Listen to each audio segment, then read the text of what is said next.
Members of council, can you please take your seats?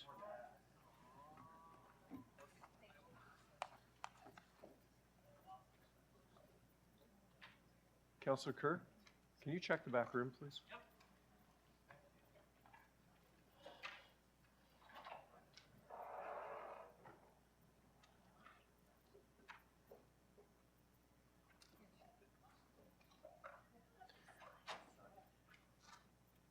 So you're ready to start with the anthems order?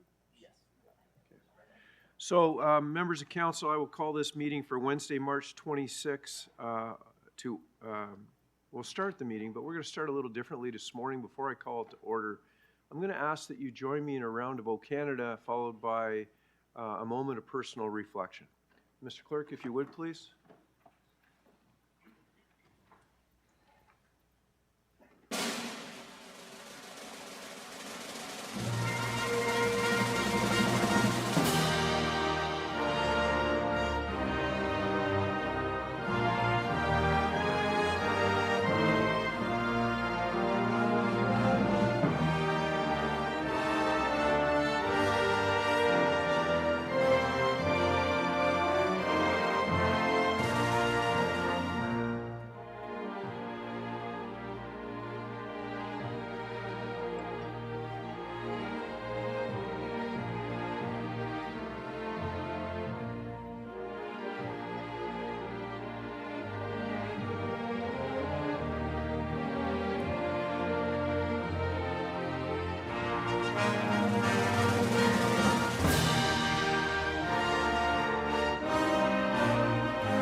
Thank you.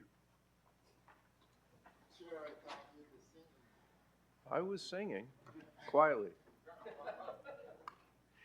I'll call this meeting to order. The region of Durham exists on lands that the Mississaugas and Anishinaabeg inhabited for thousands of years prior to European colonization.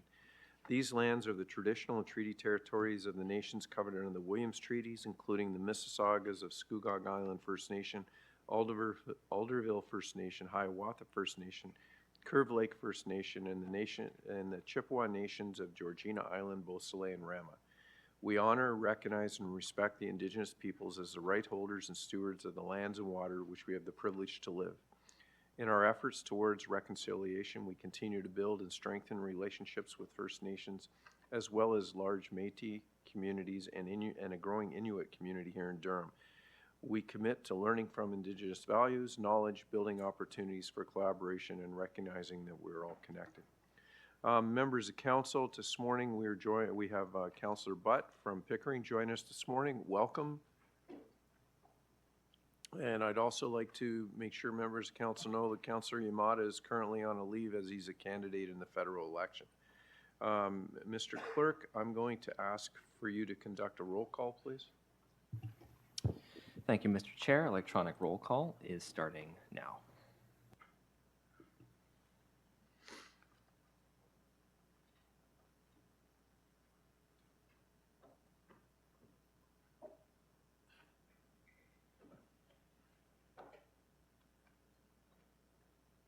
Okay, Mr. Clerk, we have quorum. We'll move on to declarations of interest. First is Councillor Jubb. Thank you, Mr. Chair. I will declare a conflict of interest under agenda item 9.5, number 6, as I am a veteran of the Canadian Armed Forces. Thank you. Okay, Councillor Chapman. Can I say something just before I do my declaration? It's great to have start this meeting with O Canada, but can we play it louder so they can hear it across the lake? Thank you. I have a declaration on 9.5 as well, item number 6 in the Committee of the Whole, as my wife and I are both veterans of the Canadian Armed Forces. Mr. Clerk, I will declare, as I have a daughter who is a serving officer and a son-in-law serving officer in the Canadian Armed Forces, 9.5, number 6. Mayor Collier? Mayor Collier? Bill. Good morning, Chair. Same declaration, as I am also a veteran and I have a member of my family as an active service member in the Canadian Armed Forces today. Thank you. Thank you. Councillor Gerard, isn't your son-in-law a member of the Armed Forces as well? We can't hear you. Can you push your speak button, please? Okay. Go ahead. Yeah, I appreciate that. Thanks. I'm a little bit late logging on. Yeah, so I could have a conflict with my son-in-law being in the Canadian Armed Forces. Thank you. Okay, noted. Okay, Mr. Clerk, I think that exhausts the list. Could I get a motion to adopt the Regional Council meeting minutes from February 26, 25? Moved by Councillor Shahid, seconded by Councillor Maren Pietri. On the minutes, questions? Okay, then we'll call the vote. All those in favor? In opposition? Seeing none, that carries. We have 2 presentations this morning. The first presentation is Tracy Craig, Chief Executive Officer, Durham Region Not-for-Profit Housing Corporation, and Ginger Teal, Director, Tenant Housing Services, Durham Region Nonprofit Housing Corporation, on the issue of complex tenant challenges pilot. Good morning, welcome. Thank you. Good morning. Appreciate the opportunity to be here today. Thank you for the introduction, and thank you to the Health and Social Services Committee for inviting us to come and speak to the full council. Today, Ginger and I are here to talk to you about something that we've been working on this past year, which is a complex tenant challenges pilot. And before we just get into that, I'm sure most of you know us. We are a community housing provider in Durham Region. We're one of the largest. We have approximately 1,200 rental units, and our mix is approximately half of our renters are subsidized and the other half are low affordable market rent rates. And so the one thing that we'd like to kick off and start with and let everybody know is it's not just enough anymore as a community housing provider to provide a roof over someone's head or a place for them to live. Many of our tenants these days face complex tenant issues, and often our organization is the only one left to try and deal with those issues as we go forward. And what we're going to talk to you about today is not just happening for us as a community housing provider, it's happening for all the providers, community housing providers in the Durham region. So Ginger and I are going to set the stage by a few pictures here. Oops, sorry. Get my act together, there we go. So this is a tenant story. This tenant was female, in her 50s, living in one of our 1-bedroom units. She struggled with mental health and addictions, which resulted in incontinence issues, falls issues. She didn't have any natural supports anymore, and as her wellness deteriorated, she refused supports. Service options were limited because of her behaviors, and this was having a huge impact on the unit, but also on all of the tenants in the building. This tenant unfortunately passed away in her unit within 7 months of moving into this unit. I know these pictures are a little dramatic, and please don't think that these are just one-offs. This is what the community housing team faces, not just from our organization, but again across all the community housing providers. Here's another tenant story. This tenant story was a male, a senior with cognitive impairments. He was an amputee and in a wheelchair. He also had no natural supports. He missed quite a few appointments with his PSW services, which resulted in poor condition of the unit and then resulted in refusal to provide supports because of the unit condition. We tried many things up to and including emergency long-term care placement, but unfortunately before that happened, he fell in his unit. He laid on the floor for 3 days. We did find him. We called emergency and brought him to hospital, but unfortunately he died within 24 hours. One more last complex case that we faced. So we have over 1,200 units in Durham Region, so hoarding's not new to us. This is a tenant with a hoarding problem. We have had 3 separate fire orders from fire services over the last 2 years in regards to this unit. And failure to comply to these orders could have resulted in up to $20,000 fines a day. So we needed to act. The tenant continued to be non-compliant in addressing some of these issues. The risk, obviously for property, the risk to life was high, so we had no choice but to take LTB actions for eviction. So these are just a few examples of some of the complex cases that we're facing. And really, we felt, how do we deal with these? Because it was becoming a little bit almost too difficult for us to try and be the only ones dealing with this. And we're not just experiencing some of the issues that Ginger just pointed out, but we are also seeing various other complex tenant challenges, and some of those are? Just to name off a few, I won't go through the whole thing, but mental health and addictions, crimes, and serious crimes like shootings at our sites, stabbings, drug use and dealing, theft, rape, vandalism, of course, violence, poverty, and many more, as you can see. So this led us to reach out to our partners here at the region. Initially, we reached out to Elaine and to Stella, and many others sort of joined the conversation, including the police and ambulance or EMS and fire services, and we put together some initial data. So this chart demonstrates emergency services, the number of emergency services called to just one of our sites in over a 4-month span. And as you can see, a total of 147 calls over 4 months, just one site of all EMS, police, and fire. And I will note there was never a fire at the site. So this led us to have quite a dialogue, but thankfully the region saw their way to help fund a pilot program for us to deal with complex tenant challenges. Through the Homelessness Prevention Program, HPP, we received $300,000 to run a 1-year pilot. And that 1-year pilot allowed us to hire some specific resources. So we hired the community support team, which consisted of 3 community support specialists. They were highly educated and experienced in mental health and addictions. They had a lot of years experience behind them, as well as housing, outreach, and homelessness work. And we also had one role specific to life skills with the same qualifications and experience, but a little bit more on the side of life skills and group programming.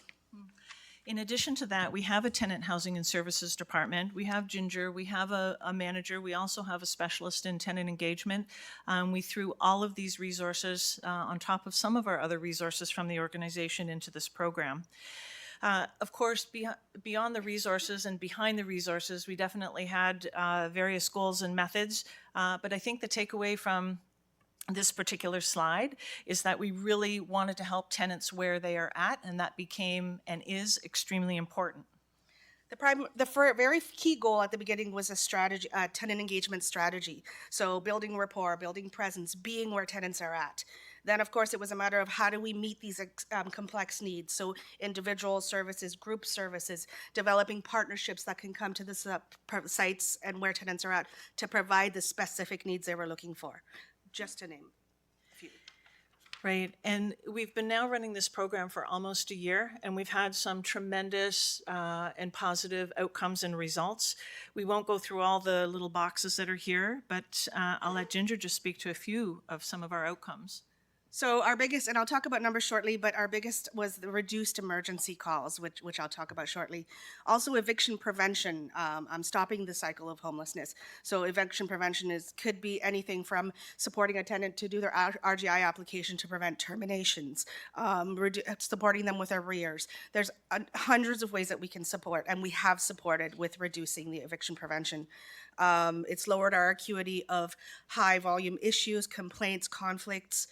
Tenants know where to go, and tenants have the resources they need to manage better. This is particular to some of the very specific outcomes. We won't get into the big chart on this particular page, but we'd like to speak a little bit to the smaller chart as we've been trying to, measure how we've been doing over this last year. So the chart, as Tracy referenced at the bottom, is a comparison of police calls. So this was 6 months pre-pilot to 6 months post-pilot. And you can see that at Orchard Valley, one of our sites in Pickering, there was a 27% reduction in calls to police services. Even more impactful, Wilson Village, our Oshawa site, 56% reduction 6 months with the pilot in action versus no pilot. And at Mearns Meadows, which is one of our Bowmanville sites, 57% reduction in police calls.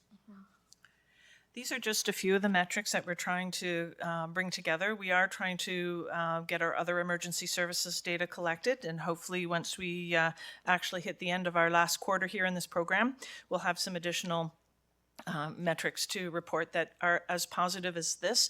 And these results are directly contributable to the community support specialists that are out in the field working with our tenants in their homes at our sites. The next few slides, just for the sake of time, we won't go through these. They'll be available in your presentation post, but these are just some additional outcomes, a couple case studies to show you how successful the team has been. But we are now that we're coming up on our year sort of anniversary, we are looking forward to some next steps. And some of those involve? So continue to develop partnerships, partnerships to provide services, specific services on site where tenants are at. We can't do everything. We don't want to do everything. We need to work with our community partners to provide all the supports and services that our tenants need. Community hubs, so we've already implemented that. So we have community center at most of our sites.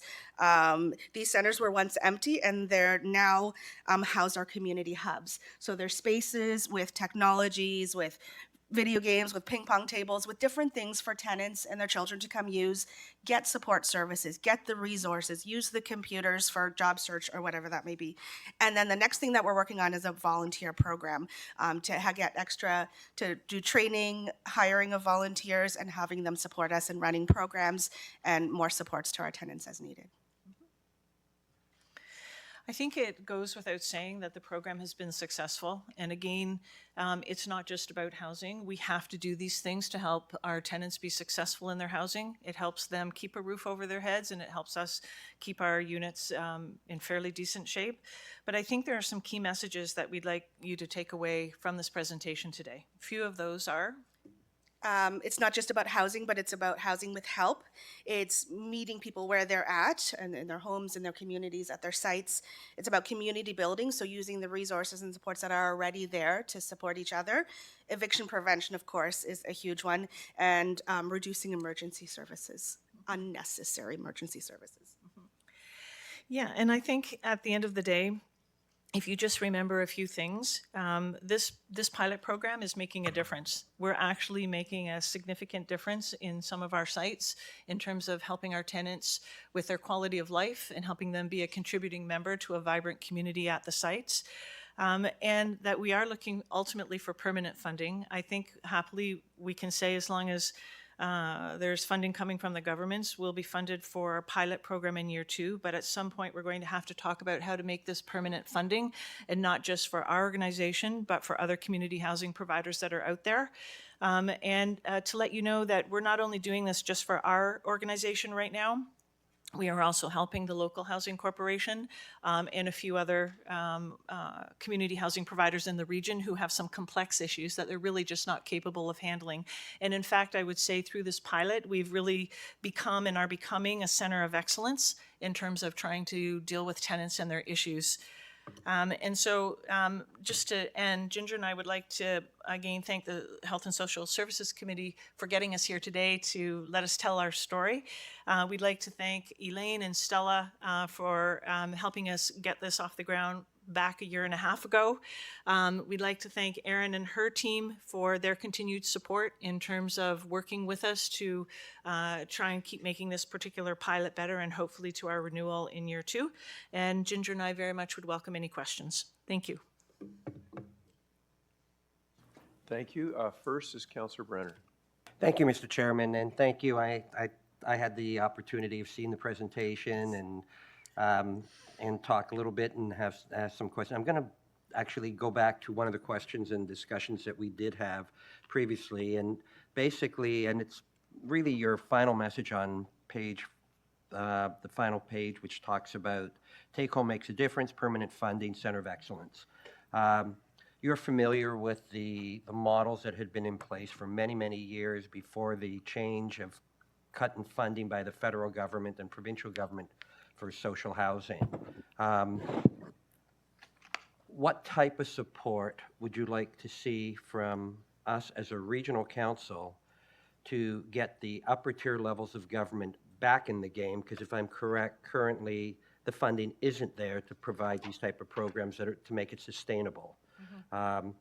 While we at the region will certainly, or I can speak for myself, be very supportive, what would you like to see us do to help the upper tiers, being the federal and provincial government, step back up where they should be for sustainable government, sustainable funding, to really turn this around so that the government is not just funding bricks and mortar, but as you point out, funding people? And the second question, as a center of excellence and very impressive, how do you see developing a business model to sell the services to other organizations? So you create the service, they buy the services to help them sustain their tenancies. And that would be right across the region. Thanks, Maurice, very much. Really appreciate your support as well. In answer to your first question, I think advocacy at every level, every time and every opportunity you get, and please invite us to the table. I know that we're going to work on a business case with Erin and her team in terms of trying to bring forth a request for permanent funding. And I think if we just keep getting invited to the tables to tell our story, we're also doing advocacy, but if you get the opportunity, I think that would help us very, very much so. Your second question was about the business case, I think. Yeah, we're just trying to get through the pilot program. I think we have dramatic results, and we're going to let those speak for themselves. And I think we will build that into a business case going forward. I'm not quite sure who is the right organization to present that to, which level of government. I think there are various funding streams out there that we'll have to find a way to tap into, or with Erin's help to increase maybe what is already existing out there. But I think at the end of the day, we are proving that this is very much needed, not just for us as a community housing provider, but for everybody. This is our reality. We are dealing with this all the time, and I'm sure any of the emergency services can probably tell you similar stories as they attend various community housing sites for whatever reason. So the need is there. We just have to have the voice to make sure that we can enshrine this in operations going forward. Would you see organizations like ONFA being able to provide the assistance, and will you be providing, or are you looking at or considering doing a presentation at ONFA to turn it into a provincial issue as well? And then also for our federal partners with the Canadian organizations for nonprofits as well? Yes, all of the above. Yes. Looking forward to working with you. Thank you. Thank you, Mr. Chairman. Mayor Foster is the chair of the Durham Not-for-Profit Housing Corporation. Thank you, Mr. Chair, and as such, I may have a somewhat biased, extremely positively biased view of the work that Tracy and Ginger and the entire team do. Tracy, I wonder, could we get page 6 back up? I think so that was the number of calls and the cost reduction. sorry, you want that slide back up there? Yeah, I if we just might could. need a bit of, there, hang on, just, oh, No, keep- the number- reduction, Yeah, number Adrian? 6, so the chart. So I think it bears in mind taking a look at that. So I suspect I know which tenant this was. I don't know. But one of the tenants, as an example, at the board we were talking about, in Brock, volunteer fire department, 6 calls in one day to the same unit. Yes, You can speak to that. that's correct. So the point of this pilot is paramedics, fire, police, that are being tied up frequently unnecessarily. So to your point, Ginger, where there are necessary calls, they actually need to be there, but scarce resources are being tied up for lack of supports. Exactly. And the work that Durham Region has done has helped free those resources. Is that fair? Yes, it is. And I'll just give you an example. So we had the one tenant, the tenant story that I mentioned, because of her struggles, she was falling on a regular basis. Well, even what support services were there, like PSW services in the building, you can't pick someone up. Like, we have to call emergency services. The right supports weren't there, which resulted in us calling, or somebody calling emergency service. There was no in between. There was no supports. There was no, okay, how can we prevent these falls? So prevention strategies, getting the medical care she needed, getting the addiction support she needed. It wasn't enough to reach her, so it went from nothing to emergency services.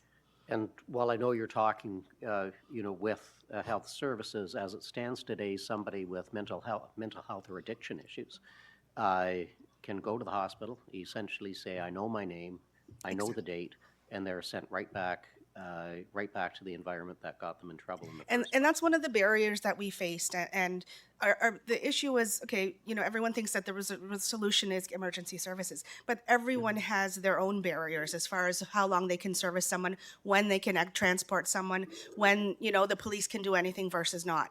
And at the end of the day, everybody goes home, the tenant continues to struggle, and we as a landlord are left with okay, now what do we do, right? So we, in particular, us two, at the beginning, we're very frustrated, and we're leaving people in their homes, and at times to die. And it's a hard pill to swallow. So that's why we're here today. Well, and thank you for that. So Mr. Chair, I would suggest where we are now versus 10 years ago, the engagement between the nonprofit and Durham Region is far stronger, far more beneficial to our residents. And I need to give kudos both to the nonprofit, but as well as Durham Region, that we are taking novel, proactive approaches on a number of levels to the most vulnerable of our citizens. It is noticed, it is appreciated, and it's incredibly impactful. And I thank all that are actually doing the work for that. Thank you, Councillor Kerr. Thank you, Chair, and through you, that was a terrific, seamless tag team presentation today. We practiced. It shows, there were no gaps. It was just, first one, then the other, so thank you for that. Kind of a similar vein to Mayor Foster. It's significant and staggering, the reduction in calls for emergency services, police, and fire through your efforts.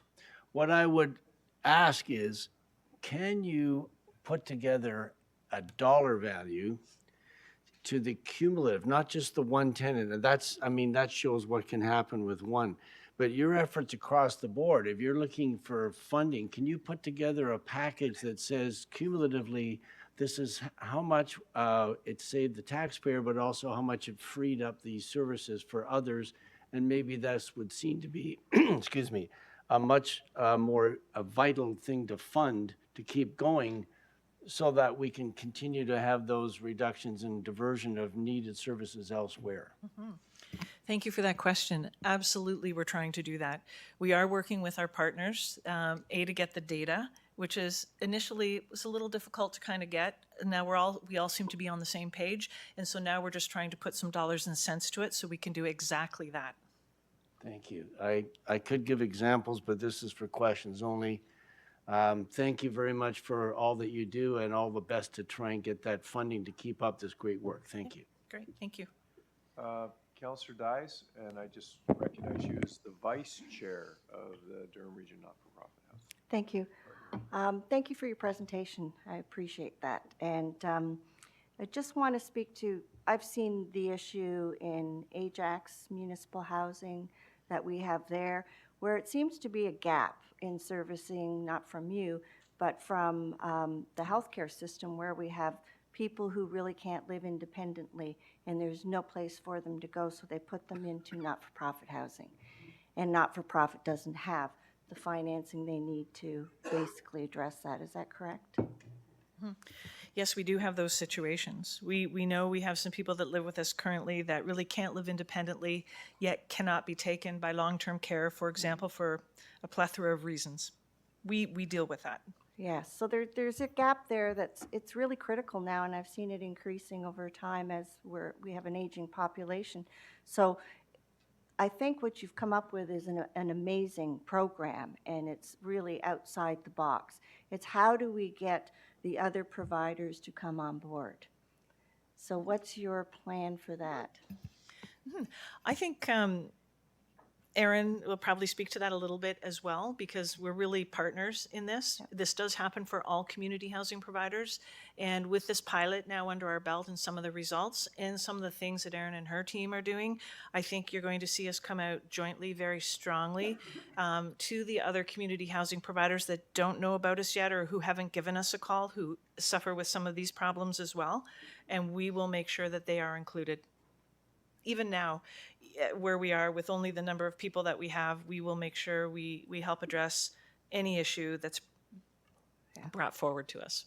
Well, I think that's critical because it is about quality of life, and I know through the work that municipalities do, community building is very important, and you do see really positive outcomes from that. So thank you very much for all of your efforts. Great. Thank you.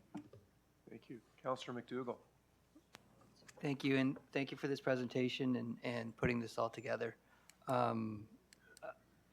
Pictures say 1,000 words, obviously. And I can only imagine the struggles that these tenants must go through to have their unit like that and then not want to ask for help. My question was on how many sites do we operate offhand through? So we have 17 sites, although 18 different property addresses, and we're currently in development with 2 more. Okay. That's our 1,200 units. The Durham Local Housing, and they'll speak to that in a moment, they have as many, if not a little bit more, than us. So quite a few sites. So I just Yes. had looked at the numbers you had put up in terms of about $36,000 for one site for 1 year for calls. And that was just for 3 tenants over a 4-month period. 3 tenants only. Wow. Yes. So then, looking at the savings, it was about 27, 56, or 57%. So I would just say about 50% overall would be a guess. Yes. So almost $18,000 in savings for 3 tenants. Does that sound about right? Yeah, I think when we can finally put the dollars and cents to this and we get all the metrics that we've been trying to collect, it would be wonderful to stand here jointly with all our partners to tell you the impact that it's having. We're seeing it. We know from our community liaison with the police that they're seeing it at the sites that, we're working hard at. And so I think the same has to be true as we proliferate that measurement through the other emergency services. And then perhaps through these savings, I'm looking at Nancy, but perhaps through these savings is perhaps where we could find budget for this over time, is Right. what I'm thinking, but I'm not sure. Yeah. I think that's going to be part of the business case, absolutely. We're going to put the numbers to it, and then we're going to come looking for help to try and enshrine this as a regular program going forward. Okay, very good. And then I guess a follow-up question, you keep mentioning community housing and community housing partners, but do private landlords face these same issues as well? I think any landlord, anyone renting would face the same issues. We probably face it more so, faster, quicker, maybe experience it more in depth because we have so much housing, and we are serving the low and moderate income residents of the region who, along with really everybody, brings their set of problems with them. So that's what we're trying to help. They need to have a better quality of life. They need to help us keep our units so that we can keep renting them going forward in time. And we need to have vibrant communities. That's what really life needs to be about. And some people just need some help sometimes. And then just to follow up on that, my question is in terms of, right now we're trying to encourage people to build ADUs and put ADUs into their house. So maybe they install one ADU, they have one rental unit. If they have one tenant like that, they have 100% problem with their tenant issues. This is a big struggle, I think, societally to try and encourage private individuals who have opportunities to build ADUs or enter the rental market when we see situations such as this, knowing full well that they could go 2 or 3 years without seeing rent before they're able to evict the tenant and then deal with the $50,000 to $100,000 of damage that possibly has been done. It's difficult, and I think these situations are forcing sort of the private landlord community away from providing rental housing to those that really need it. I think that's happening more and more, and if we could ever get a measurement on that right now, which I'm sure we could probably with the help of some real estate people, but at the end of the day, like and I think you correlate that with maybe the numbers that Aaron's been sharing with you over time in terms of how the wait lists have been increasing and increasing. We're in the neighborhood of 10 or 11,000 people who want subsidized housing, and those are the only ones that have, signed up for a list. But it's epidemic, and it is a crisis. And I think that's why we're here today, to try and point out, like, it's dramatic out there. We have to do something, and this is our start to do that. And I suspect when we get on our game and, we've got the community housing providers taken care of with this kind of service, we can certainly extend it to, private landlords that might be having an affordable rental unit where they could just use a little bit of help and use our kind of expertise or services. And then just one follow-up question. Do you feel that by addressing such issues with complex tenant issues or complex tenants, that it will restore value to the tenants that are not on a geared for income program? Yes. So it will make our private housing or our public housing more valuable. I think it will help. And that's what, we want to make it better for that tenant.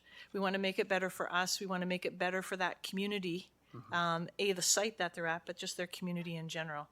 I think we can do that. We just have to be tenacious, and we need a little bit of help to get the funding to be able to do it. We've proven over this past year with 4 people and the draw on our other resources that we can make an impact. But we're only helping, with the resources we have, we're really only at six of our sites, and then ad hoc any of the other complex problems from the other sites. So it's not across the board yet, and it needs to be. Thank you. That's all. Thank you very much. Thanks for that. That exhausts all questions except mine. Yep. Thank you. And I apologize, and if you're not comfortable answering it, don't. But I appreciate, and we all appreciate the work that you and your team do, Tracy. Thank As you. I watched CBC News this morning at 6:30, and with an election in process, everyone is talking about housing. But nobody talks about the other challenges of housing. And that's the challenges that you're having. With the complex challenges of individuals in the community, trying to manage those challenges within housing organizations that were never designed to handle those challenges. Do you see an avenue to raise the messaging right now to those that are going door to door to say that housing is a right, but housing with support is also a right? You don't have to answer. Yeah, it's a tough one, John, because, we're in a cycle where there's just a month. I'm not sure to what degree all the issues will be able to be elevated, with those that are seeking election right now. It is our hope that the next government that's formed will pay attention to this. And to one of the councillor's questions earlier, we will and are trying to go on an advocacy bandwagon, if you will, so that we start elevating and making people aware that, yes, we need more housing, but we also need to handle the complex issues that we're facing within housing. And it feels, sometimes that it feels sometimes like those pleas fall on deaf ears, to be honest.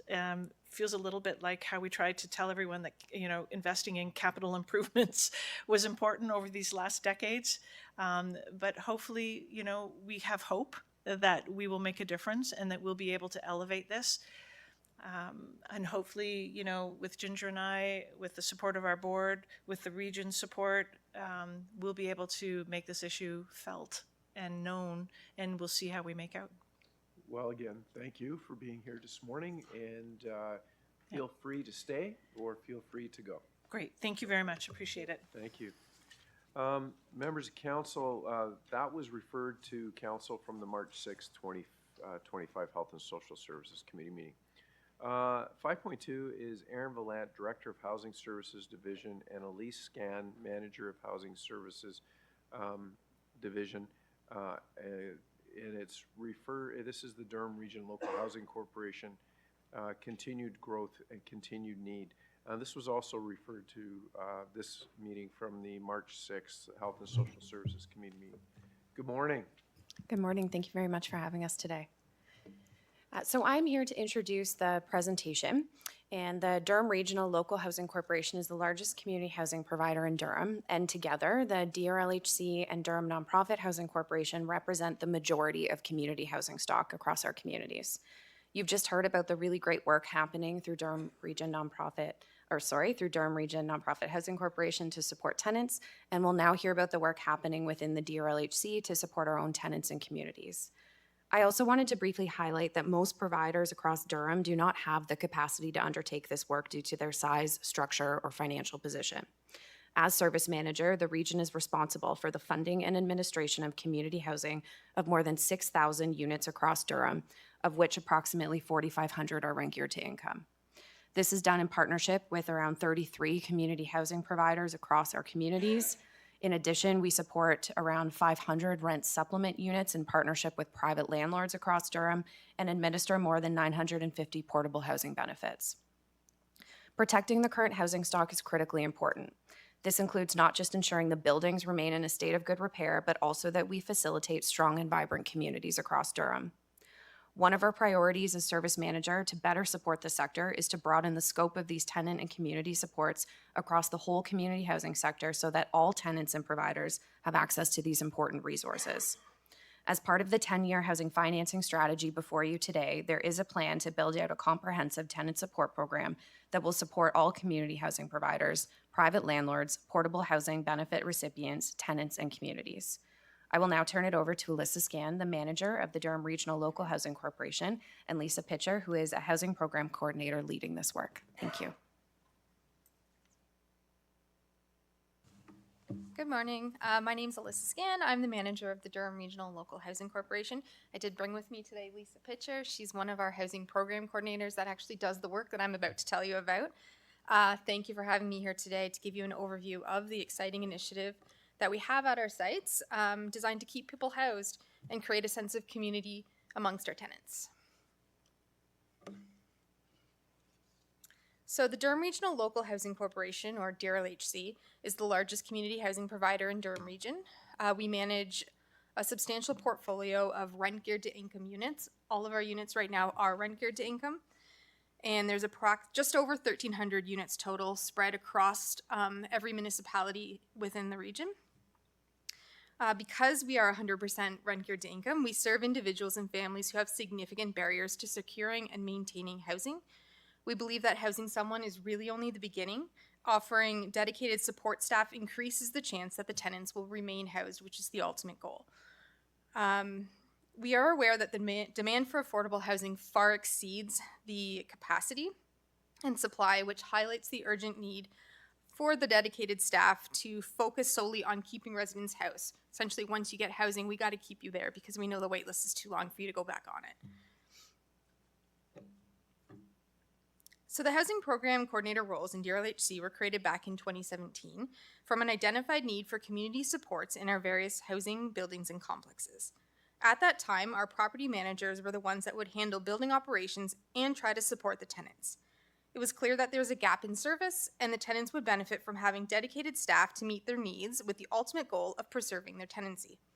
It also gave the opportunity for the property managers to fully focus on their role. So we currently have 3 property managers and 2 housing program coordinators supporting our 1,300 households. The challenges that our tenants face are complex. Some are without any legal form of ID, they're unable to complete taxes, they don't have family doctors, they don't possess digital literacy, just to name a few. These barriers are then further complicated by the fact that they live in low income. It's not enough to just house people who need housing. We need to think longer and harder about how do we keep them there. What role do we play in this, and how can we grow our supports to keep tenants housed? The housing coordinator role truly plays a vital part in navigating the complexities of human need. We know that the overarching main responsibility is eviction prevention, tenant support, and program coordination, but the position encompasses so much more as the tenants' needs are complex and varied. As DRLHC breaks ground with expansion and redevelopment of many of our sites, and as we prepare for the growth in tenancy, our resident needs will also continue to grow, and we must ensure that the supports we are offering continue to grow and expand as well. We have to adapt to the ever-changing landscape that is housing. So once a resident secures rent-geared income housing, this is where the work begins and where the housing program coordinator role is imperative to assess tenant need. Simply put, by providing a home it's not enough support for barriered residents. Frontline and in-home tenant support is essential to ensure that tenants are empowered with resources to maintain their housing and thrive in their new communities. Once tenants are housed, the goals are to keep them there, to assist with service and system navigation, and prevent evictions. Every tenant under Durham Regional Local Housing Corporation is able to tap into these supports through the housing program coordinator role. The primary duties and responsibilities of the tenant support and case management are to provide the direct supports to clients, including referrals, conduct in-home visits to ensure stable and safe housing, assist with system navigation, coordinate with property managers, and act as a liaison between the landlord and the tenant, advocate for tenant rights, organize community meetings, plan and implement on-site programming, eviction prevention, mediate conflicts between tenants, assist in the completion of annual renewal packages, create and seek out opportunities for community development, engage tenants with community program and program coordination. So this brings us to the next point, which is taking a look at some of the challenges that our tenants face. One challenge that is reoccurring with many of our tenants is the need for a system navigator, a human person to assist with navigating often complex government systems such as income types, OW, ODSP, OAS, GIS, CRA. For anyone who has had to call CRA or any of the other government assistance types, you know that the calls can be quite lengthy and they often lead to a roadblock of some sort. So there's no one perfect chart that we can hand out that spells the ways around the barriers or the red tapes that the tenants might encounter. This job instead assists with overcoming these obstacles by making that call with the tenants. This overcomes the barriers that our tenants are often presented with. Another major challenge we face on a day-to-day basis is pest control. As you can imagine, in some of our senior buildings in particular, we are housing tenants with varying abilities. As a response to this, we offer preparation services for tenants who are unable to prep the unit themselves for bedbug or cockroach treatments. We also communicate with family members about treatment dates, decluttering issues, housekeeping, and medical needs. We've had to get very creative when trying to treat these units, as it usually involves a lot of inspections, follow-up and brainstorming, as well as leveraging community agencies to try and get these units clear. This is important not only for the tenant being treated, but also for that tenant's neighbors.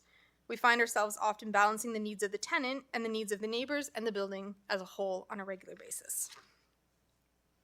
Tenants in housing are not immune to the rise of mental health struggles. We know this is seen across the board, but it's especially prevalent in vulnerable communities. What we are finding is that when the mental health takes a front seat, people are often unable to provide their own system navigation or complete tasks that they know are required to keep them housed. By providing the supports of this position and pairing that alongside with community programming that our tenants need and deserve, we know that this has a positive impact on people's mental wellness and sense of purpose. Much like the tenant needs, the challenges we face supporting our residents can also be quite complex. At its core, the housing program coordinators are tasked in meeting the residents where they're at. We know that term is thrown around a lot in social services, but it's especially fitting when discussing these roles. When a need is identified, the housing program coordinator will continue to work with that tenant to address the issue, often within the tenant's own unit.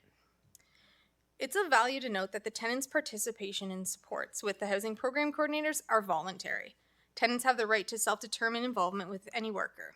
This is why relationship building is an imperative component to the position and what sets us apart from other community agency work. When you connect with the residents in their home, you're often able to build the rapport and trust on a much deeper level, which can eventually lead to some of our more vulnerable residents agreeing to much needed supports. There's another balancing act when considering tenant rights and also their needs.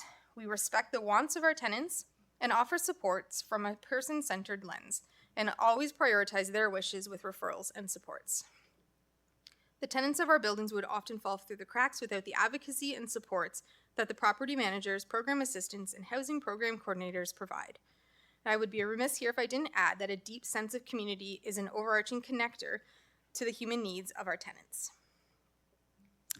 So this brings us to community partnerships and collaborations. An essential role of the housing program coordinator is to bring in community supports and partners so that these supports are offered where the tenants live, which increases the likelihood that the tenants will attend the programs and get the services that they need, not only to survive, but to thrive in their communities. So this is a list of some of the life-enhancing services that we've been able to provide our tenants by working in partnership with local community agencies. DRLHC and our partnered agencies share the same goal of tenant well-being. We are often serving the same population group, therefore working in tandem to provide space to these agencies creates a mutually beneficial and long-lasting relationship. Most importantly, we meet with and hear the needs of our clients directly from them and offer programming accordingly. Tenants and housing program coordinators co-create partnerships based on identified need. Instead of going through this list item by item, I'm just going to highlight 2 communities where we have seen a lot of growth through partnerships and one program that continues to have great impact across our entire portfolio. So the first building I've personally seen some growth in is our largest seniors building, which is at 155 King Street East in Oshawa. It houses over 165 residents and is located right downtown Oshawa. It is our largest senior building, and therefore the needs of the residents are very unique and complex. We have partnered with Lakeridge Health and Durham Mental Health Services to provide ongoing case management to our senior tenants. We have a community care hub at this building and several of our other senior buildings as well. We also have a paramedicine program that visits the building monthly, resulting in decreased 911 calls, amongst other benefits. We have a tenant-led community kitchen program that serves coffee, tea, breakfast items, and snacks multiple times per week. We've held several health fairs which provide information from many local agencies and services aimed at making these things more accessible to our residents. At any given time, if you drop into the community room at this site, you will find tenants either playing cards, doing puzzles, having coffee together, or doing more formal programming such as chair yoga. All of these resources work in tandem with the work that the housing program coordinators do in the buildings, providing the ongoing support to the residents as needed. The building has also undergone extensive renovations over the past few years, which has presented some unique challenges. The relationships we built with the residents in the building have worked to our advantage when we're dealing with these ongoing disruptions from our capital repair projects. The second site we're going to highlight is our Lakeview Harborside community. Lakeview Harborside is our largest family site. It's located right along Lake Ontario in Oshawa. It consists of 173 townhomes and a small apartment building. We've had several opportunities over the years to engage in community development projects. In 2018, we partnered with Tamarack Institute, which is a leader in creating community to conduct a local deepening community initiative in hopes of increasing community engagement. This led to partnerships with various agencies, but most importantly, partnerships with the tenants in the community. We now have a thriving tenant association called Harbor Love that holds various community events. Several tenants are heavily involved and work very hard to engage the rest of the community members. Many community events occur at this site, with everything from arts programs for children and adults to community cleanup events, jiu-jitsu programming, which focuses on empowering youth and preventing criminal activity. Lastly, our community volunteer income tax program is gearing up for its 8th season. A requirement of receiving rent geared to income housing is to submit annual renewal packages, which includes reporting income through tax assessments. Essentially, if you don't do your taxes, then you're not eligible for rent geared to income assistance in most cases. In response to the challenges with our annual review packages, we created a thriving volunteer free income tax service. This operates year-round, and we are able to provide tenants with the opportunity to have their income taxes completed for free. We've cultivated relationships with several amazing volunteers who continue to come back to the program year after year. We start planning for the tax season in January and hold in-person clinics at the majority of our buildings. We also offer free drop-off services year-round. It is incredibly convenient to be able to offer this service to our residents to ensure that they have the proper documents for their annual renewal and also ensure that they're receiving all of the financial benefits that they're entitled to, such as the child tax benefit. So future planning. How can we support community housing providers? Tenants who need supports across various health and social service areas, often experiencing challenges navigating different systems and coordinating the supports that they need. This includes supporting seniors who are aging in place and increasing instances of hoarding that significantly impacts pest control challenges. Neighbor conflicts are also increasingly common and can disrupt the community vitality.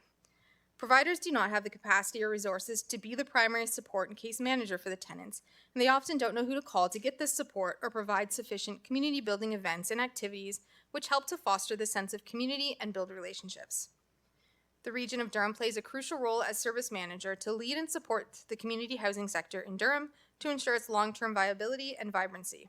After 8 years of developing these positions, it's become so clear how pivotal they are in keeping tenants housed. Our responsibility to housing providers goes beyond just housing the tenants. We must foster collaboration and seek more tenant-centered supports. Partnered housing providers look to the region for support in tenant care. It is our responsibility to assist in balancing the need within all of our community housing portfolios. Doing so will ensure a balanced community housing system where no one organization is overwhelmed or under-resourced. We know that these positions foster successful long-term housing stability. Currently, the Durham Regional Local Housing Corporation tenant support model involves only 2 housing program coordinators, and we know that more resources are needed both within our portfolio as well as the larger community housing sector. The work that we, as well as Durham Region Nonprofit, are doing is a model that can be scaled up to wrap around the whole sector so that tenants and providers have access to the needed supports. The need to support our housing providers is a call to help that needs answering. As service manager, it's an important area of leadership to provide more support, proactively coordinate community services, and provide needed training opportunities for providers. This work is so important to assist with vibrant and strong communities. So in conclusion, what we're hearing from our tenants is that the housing program coordinator roles are critical in creating the lasting tenancies. The roles have been uniquely set up that although they work alongside the landlord and property manager, they're able to often be that good cop, meeting tenants where they're at and truly being the supportive person that the majority of our tenants haven't been used to having. Truly taking the time to foster meaningful relationships with residents contributes to a greater sense of community. Not only is this beneficial to tenants, but it's also beneficial for landlords who benefit from the advocacy and eviction prevention provided by our housing program coordinators.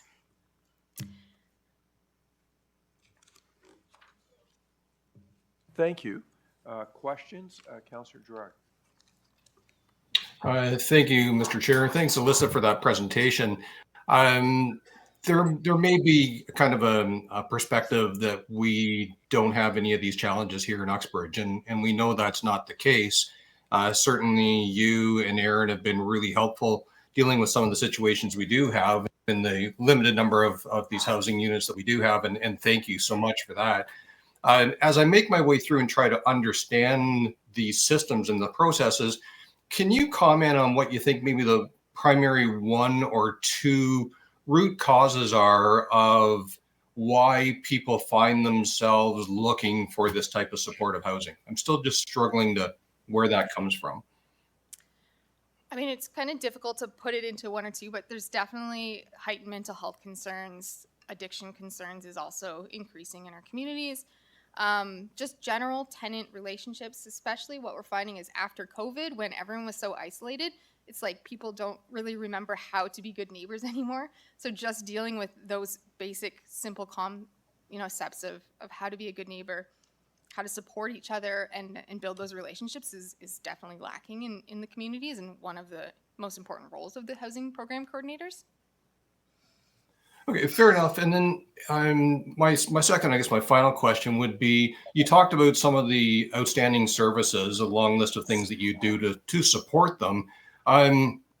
Is the goal to help them develop then the skills, whatever they are, and I appreciate that it's a broad list and not standard per individual, but is the intent then to help them develop the skills to eventually be independent and move out, or do you find that the tenants tend to stay indefinitely?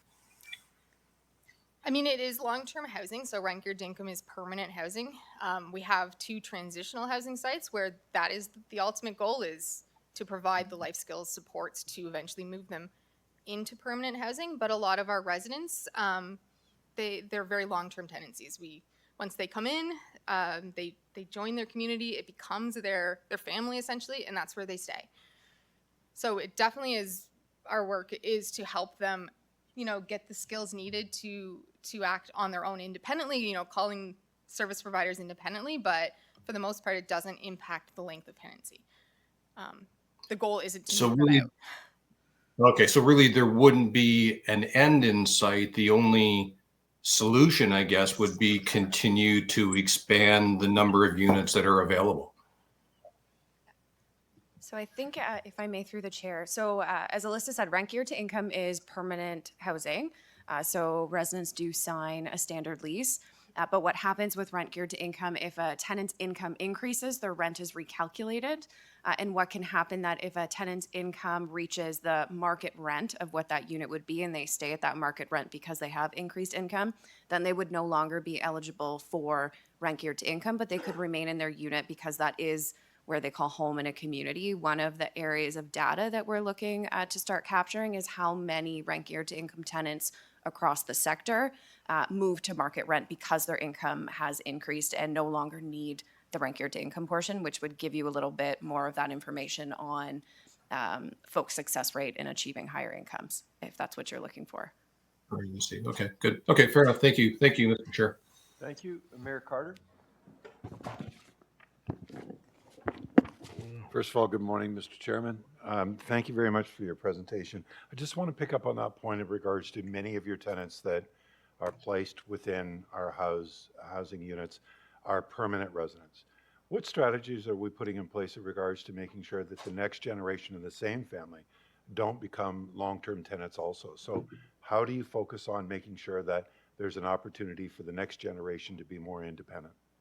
I think that's literally what we're doing with these 2 programs that we're both offering. It's a lot of our programming, especially at the Lake, for instance, focuses on the children. So bringing in the programs needed to support the children and show them the community building aspect is what we can do to support them so that they can eventually move on. And it's focusing on education and employment opportunities for our youth and our children within the tenancies. Great answer. I'm glad to hear that, because I think that's really, really important to be able to kind of break that cycle and see the aspects of your investment in regards to the next generation. So job well done. So thank you very much for that. Thank you, Mr. Chair. Good morning. Good morning. That exhausts all the people, councillors with questions. So to you and your team, I want to say thank you for the great work you do, and to Councillor Chapman, thank you for the work that you do chairing the Local Housing Corporation. And a big shout out to all our health and social services staff that work with the most vulnerable people for the great work that they do in our community. And Aaron and Alyssa, again, thank you. And unfortunately, you have to stay, but Tracy, you can get to go. So I wish you a great day. Thank you. Thank you. Do we have VJ online? Yes. Okay. So good morning. Oh, Councillor Wood, sorry. Yeah, good morning, and thank you, Chair. Seeing that we have delegations coming up, is this the appropriate time to introduce a motion to suspend the rules to? I'll come to you in a minute. Oh, okay, thank you. Okay. Members of Council, our next delegation is Vijay Jain, founder and president of Vishwa Jain Sanagathan, Canada. He's attending virtually, and he has a request to amend the prior motion presented to Regional Council on February 26, 2025, to ban the Nazi swastika. Mr. Jain, can you? I'm here. Okay. When you're ready, please start. Thank you. Thank you so much. You can hear me? Yes, we can. Perfect. Thank you. Thank you, Chair and Region Council, for giving me opportunity to come and speak here. Myself, Vijay Jain. I am the founder and president of Vishwa Jain Sangatan Canada. Our organization is primarily the mission of our organization is to protect and promote the Jain heritage and to promote truth and non-violence, which is the core principles of Jain faith. Next slide, please. I'm here today to talk about with the reference motion which just now given here. There was a motion passed in Durham Region Council. I might be mistaken stating the date, but it was 12th February. I could be wrong. Item number 8.2, it says ban the Nazi swastika in Canada. And then subsequent to that, I did delegation on Finance and Administrative Committee for Region Council last week. And there, the motion was passed in that meeting to amend that motion, and the recommendation was sent here. And further to that, one of the action item was given for the research department of Region Council to do some research on this particular matter and then issue a memo. I believe that kind of a memo would have been already issued there. So I'm here to talk in that reference.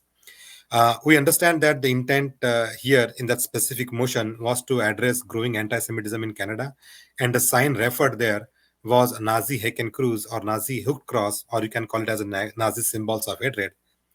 But using the words like Nazi swastika is not acceptable to minority Jain and Hindu Canadians. I do want to mention here that we stand in solidarity with Jewish community and fully support all the efforts by authorities to address growing anti-Semitism in Canada. However, we object the usage of word swastika in hate references, and we object to associate the word swastika with Nazi. Next slide, please.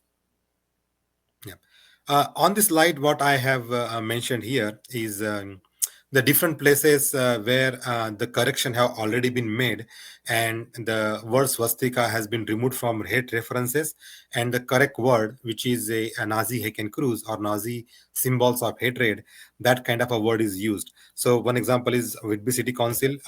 After all these email exchanges and the social media exchanges, and the last week the delegation, after that Whitby City they already amended the motion, which was a similar motion which was passed earlier, and they removed the word swastika from hate references. Other example is Peel Police. Last month, they on their website, they had swastika word in hate reference. After our advocacy effort, after educating them, they have now replaced the word swastika with Nazi symbols of hate on their website. Other example is Victoria State in Australia.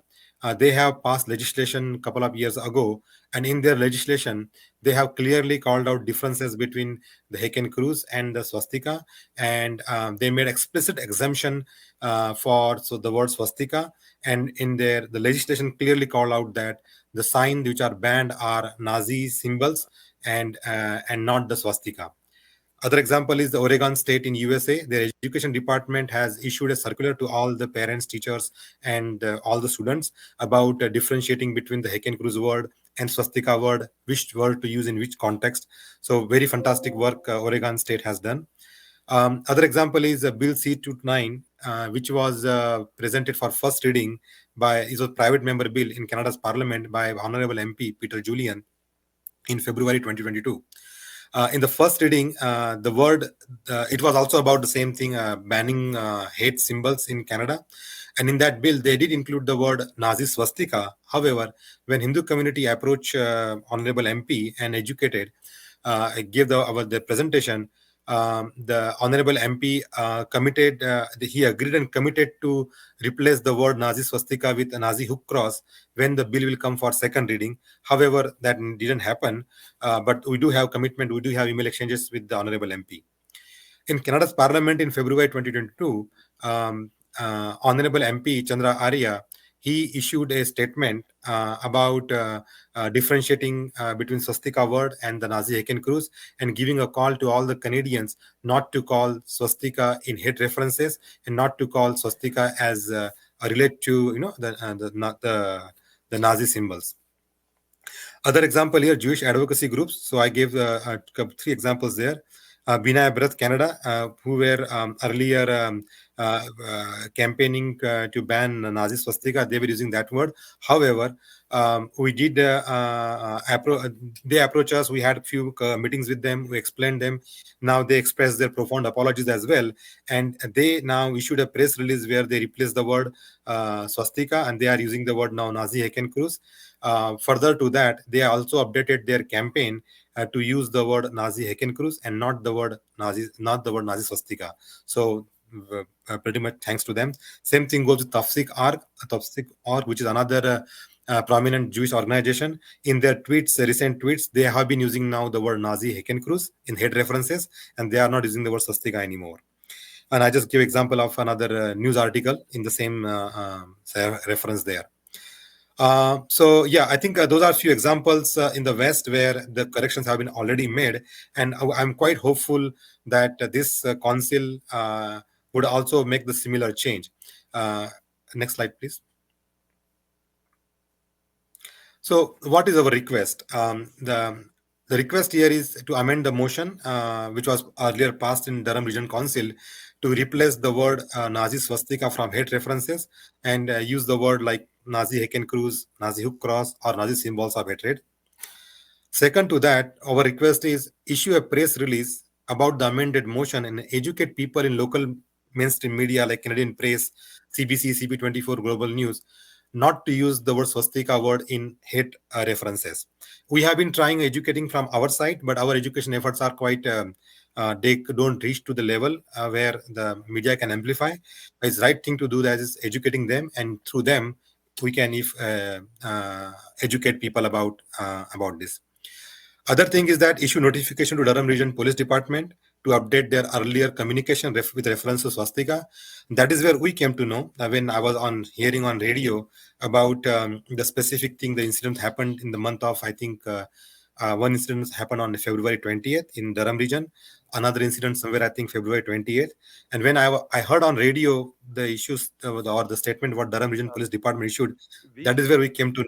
And I'm sorry to interrupt. You've expanded your time. I need a motion to move by Councillor Shahid, seconded by Councillor Anderson on a 2-minute extension. We'll call the vote. All those in favor? That carries. Vijay, you have an additional 2 minutes, please. Thank you so much. And thank you, Councillor Shahid. Issue notification Durham District School Board and other educational institutions about the sacred swastika and disassociating it from Nazi and hate references. This is important. Educating at all levels about giving the differences and then using the correct terminology. That would help the Hindu, Jains, and all the Canadians to understand this matter clearly, as well as Jewish Canadian as well. So that's our request. Next slide, please. Thank you. Now, in next 1 minute, I will explain the importance of the word swastika. So swastika word, the word swastika means well-being of all. It's a very sacred word. Symbol is sacred as well as the word itself is a sacred. We use extensively in our prayers, in our when we start our puja, the worshipping rituals. That is the word we extensively use. I gave examples of Hindu prayer as well as Jain prayer on the screen there. It's for reference with you. And then many Jain and Hindu parents keep their children name swastika. Many Hindu and Jain people, they keep their shops, their corporations name as swastika. If you go to India, you'll find swastika names so predominantly used. Next slide, please.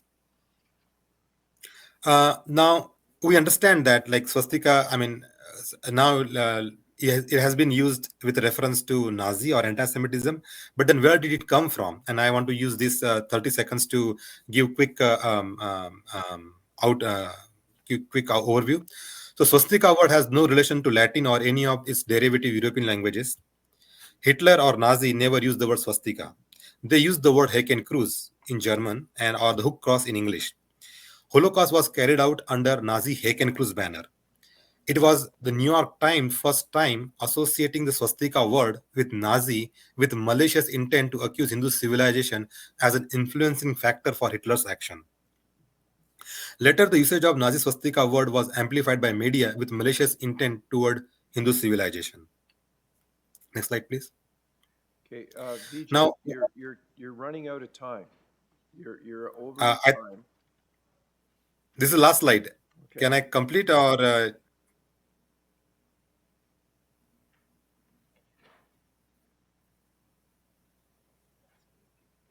Okay, I think, thank you. Now, what is the impact of using swastika word in hate context or associating swastika with Nazi? It deprives Jain and Hindu Canadians their religious rights to use their most auspicious word in their prayers.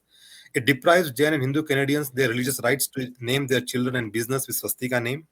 It makes Jain and Hindu Canadians vulnerable for legal actions and unnecessary harassment despite having no involvement in anti-Semitism or hate activities. It confuses Jain and Hindu Canadian children about understanding their religious scriptures and worshipping. Thank you. The last slide, and I think we are done then. Last slide is pretty much like the repetition of my request, what I earlier put. So thank you, Chair, and thank you, this council, for giving me opportunity. And I am very hopeful that you will do the right thing here.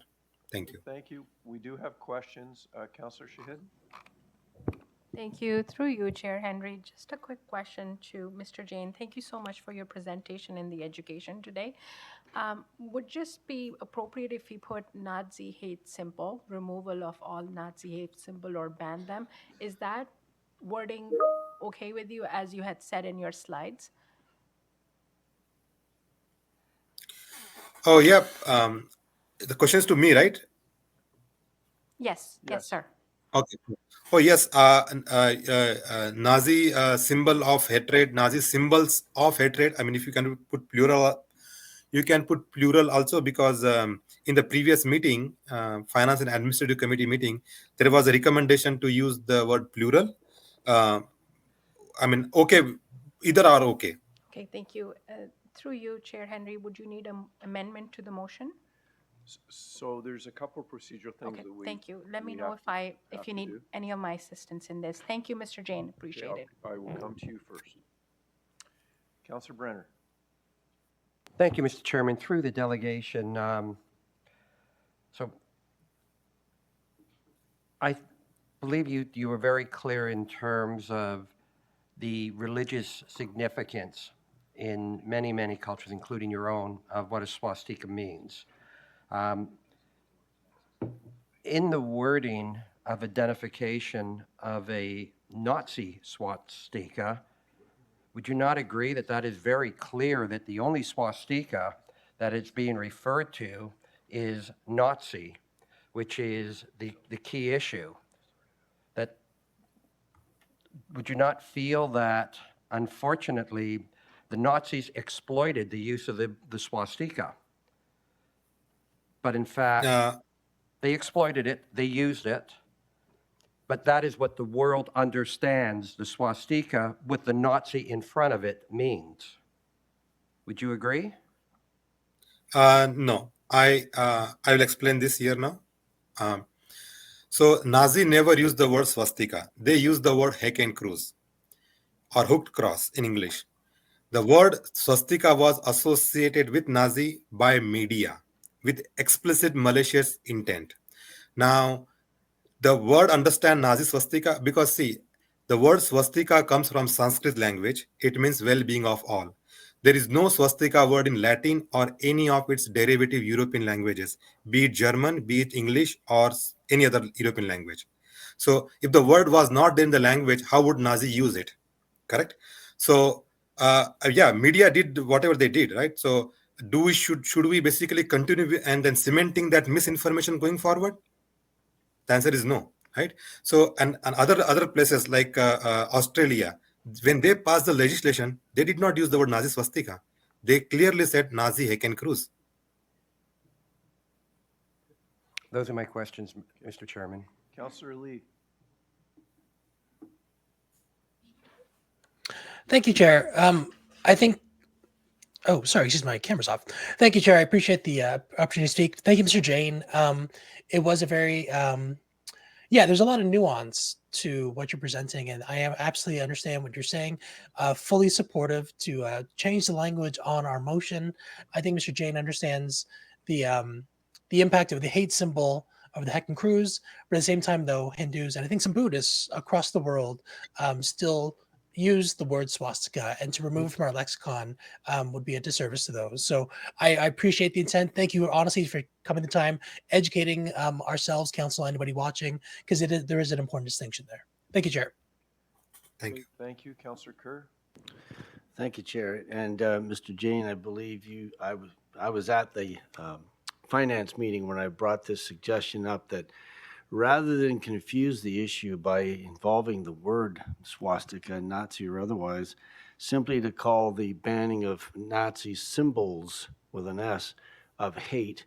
And if anybody wants to know what those are, they can simply have a pictorial display, one of which would be, as you referred to, the Hakenkreuz. So I have to tell you, both my parents served in World War II, and my whole life I grew up, and when I saw that symbol, everybody I knew called it a Nazi swastika.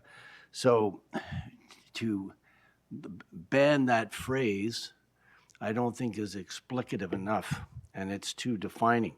It doesn't take into consideration the yellow six-pointed star, the pink triangle, or the Waffen-SS symbols, various other symbols of the Nazi regime, which we have come to associate with being symbols of hate.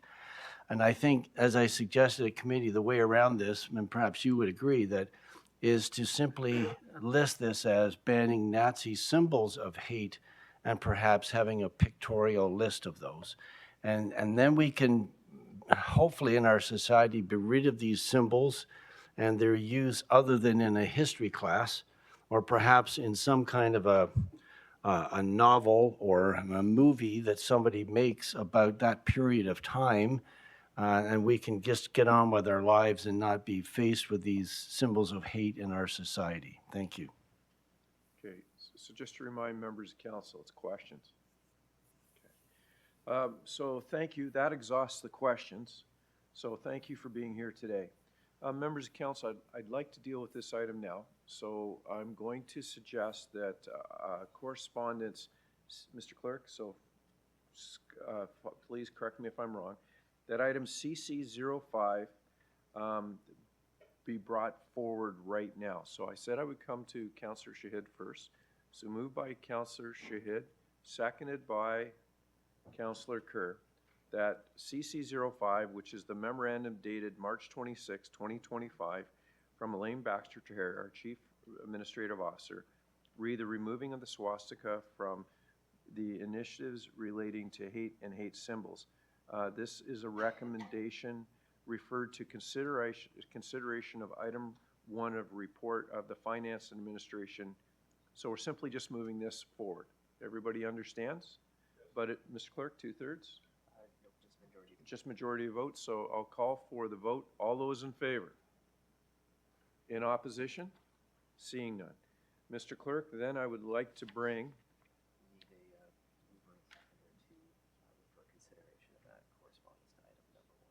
So we need a mover and a seconder to refer what we just did to the Finance and Administration report. So I need a mover, Mayor Foster, seconded by Councillor Wu. Now we're moving that to the report. So we waived the rules, we moved it to the report. We'll call the vote. All those in favor? Okay. Now, I would like to do the same thing with the actual report in Finance and Administration. So I'd like to waive the rules to, okay, thank you. So this will take 2/3, correct? Simple majority, okay. Moved by Councillor Marin Pietri, seconded by Mayor Watton. Okay, so everybody understands what we're doing? All those in favor? Okay, now to the items. So that would be the Finance Administration item number 1. Just give me 1 second. Okay, it's located on page 88 of my agenda. So we'll need a mover and a seconder. Move the reconsideration. Okay, thank you. Moved by Councillor Chapman, seconded by Councillor McDougall. So the item, Mr. Clerk, is now on the floor. This is a motion to reconsider. So the motion is reconsidered. Do we need 2/3? So we'll need 2/3 on the reconsideration. So same mover, same seconder. Well, we'll call the vote on the last one because I didn't call the vote. All those in favor? In opposition, seeing none. I'm going to ask for the same mover, Councillor Chapman. Reconsideration. Okay. Yeah. Okay, so sorry, Mr. Clerk, I misunderstood. So this is the reconsideration. Yes. So that needs to pass first on a 2/3. I think I had 2/3 in the room when I called the vote. Do we need a recorded vote? No, we don't need a recorded vote. So Okay, so the reconsideration is passed. the reconsideration is So passed. this will be a majority vote on Part B. So this is a majority vote on Part B. So we're replacing in Part B that it reads that the subject of Part A being approved, that the resolution be amended to replace all references to the Nazi swastika and the words Nazi symbols of hate and make the necessary associated grammatical revisions. Thank you. Councillor McDougall as the seconder. Members of council, the item is now on the floor. Record a vote? Could I have a recorded vote, please, called by Councillor Chapman? Questions? Mayor Foster? So, thank you, Mr. Chair. I'd make, so 2 observations as opposed to questions. One is the observation that sometimes we need to look before we leap. With all of the best of intentions, this was brought forward, but we may have done well to have engaged staff earlier, to done a bit of a deeper dive rather than to cause the unfortunate controversy in trying to do something good. The second observation, Mr. Chair, is something that I speak to privately frequently. I'm watching you engage with the clerk as we navigate difficult procedure and get through the meetings. And I don't know, for members of the public that are watching, certainly members of council know how incredibly important the clerk's department is in helping us when we are going through these things. So Alec, you and your team are typically behind the scenes, quiet, supporting, but it is deeply appreciated and actually helps us to get stuff done. And I thought particularly now what we just went through that was worthwhile stating. Thank you. Councillor Brenner? Thank you, Mr. Chairman. I'll support what is before us, but I think that we need to also be very sensitive to the fact that there is no soft way of being able to understand what the Nazis did and what they did to people of my race as a Jew. And I understand why we're going to remove the word swastika, but I think we all need to understand that the world still recognizes the Nazi swastika as an element of hate. And while it may not seem important in terms of the optics of what we're going to do, but to those whose families got slaughtered, the millions, the optics may not look like what we're intending. Now, I will support it because I will support banning all symbols of hate. But I think we do need to be cognizant of how this will impact the Jewish community, not just in the region, but elsewhere. The city of Pickering, by the way, did adopt a similar motion. In that motion, it referenced Nazi swastika, but it also went on to reference all symbols of hate. But it was very, very clear in the city of Pickering that we are opposed to the Nazi swastika. So I just put that out there. We'll vote as we vote, but I think please be cognizant of what that impact has on those other families, because all they're going to see is that we remove something and they're not going to understand why. Councillor Gerard? Thank you, Chair. I'm almost hesitant to speak after Councillor Brenner, and I appreciate the sensitivity of his comments there. I will just add on to Mayor Foster's comment that despite good intentions, perhaps we moved too quickly or without the adequate amount of research before we brought forward this recommendation. In F&A, I'd asked that the CAO's office had time to do fulsome research to make sure that indeed we've completely addressed this and done the history. Can I just get a comment, please, and some reassurance that there's all rocks have been turned over and there be no further reconsideration?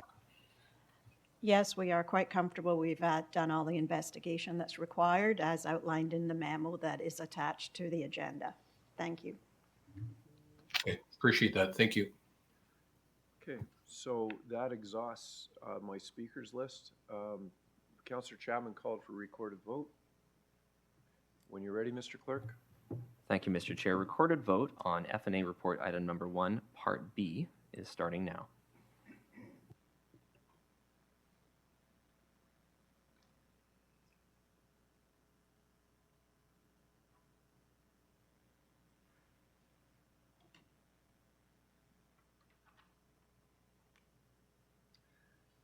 Okay, so that was unanimous. So VJ, it has passed unanimously. Thank you for being with us today. Okay, members of council, we'll move back to the agenda. Councillor Wu.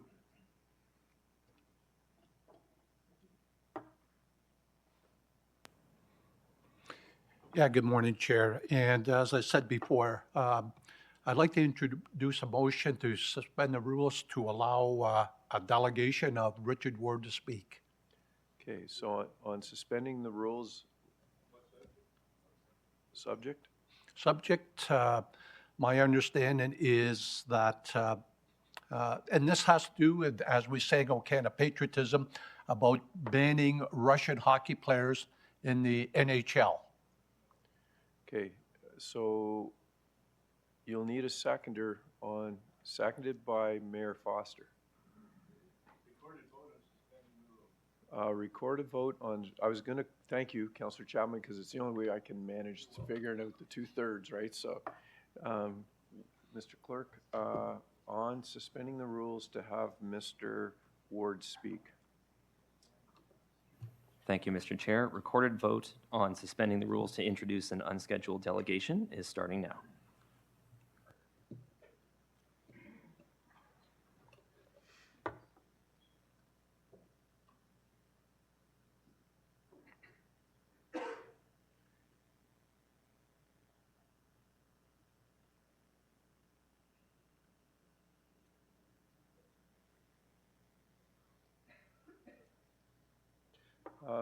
So, Mr. Ward, you didn't reach the threshold for being able to speak today. Okay. Members of council, we'll move on. Communications item 7.1, memorandum dated March 26. It's an amendment to the procedural bylaw. Councillor Chapman, you move it. I'm looking for a seconder, Councillor Pickles. The item is now on the floor. All those in favor? Oh, sorry, I'd already called the vote, Mayor Foster, but if you'd like to say something, we're in that kind of day, so go ahead. Fantastic idea, Mr. Chair. Thank you.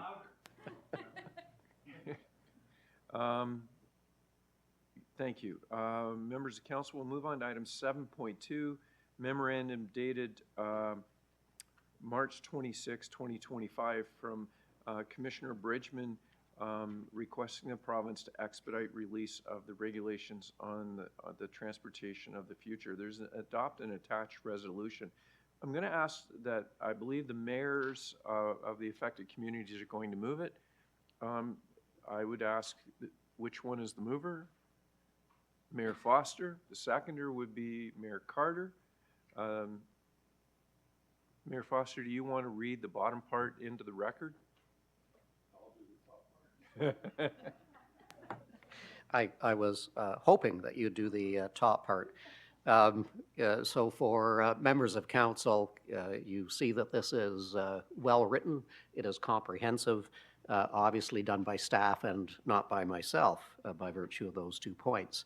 So I'm going to get down to the resolution itself that the Council of the Regional Municipality of Clarington.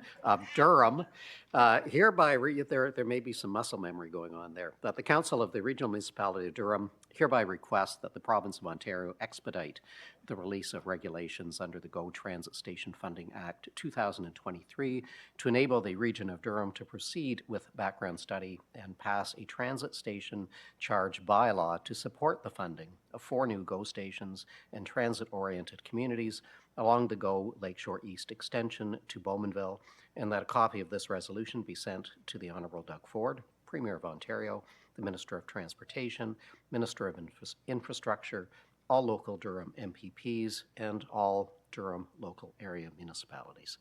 And I'll speak to it very briefly. I was talking to Mr. Bridgman a little bit earlier. I have spoken to MPP Minister McCarthy and Minister Piccini.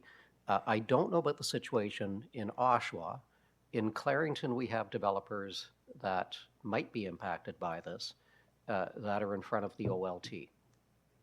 If the OLT gets to this before the province gets to this, there could be a significant impact on the fees that are collected to provide those stations.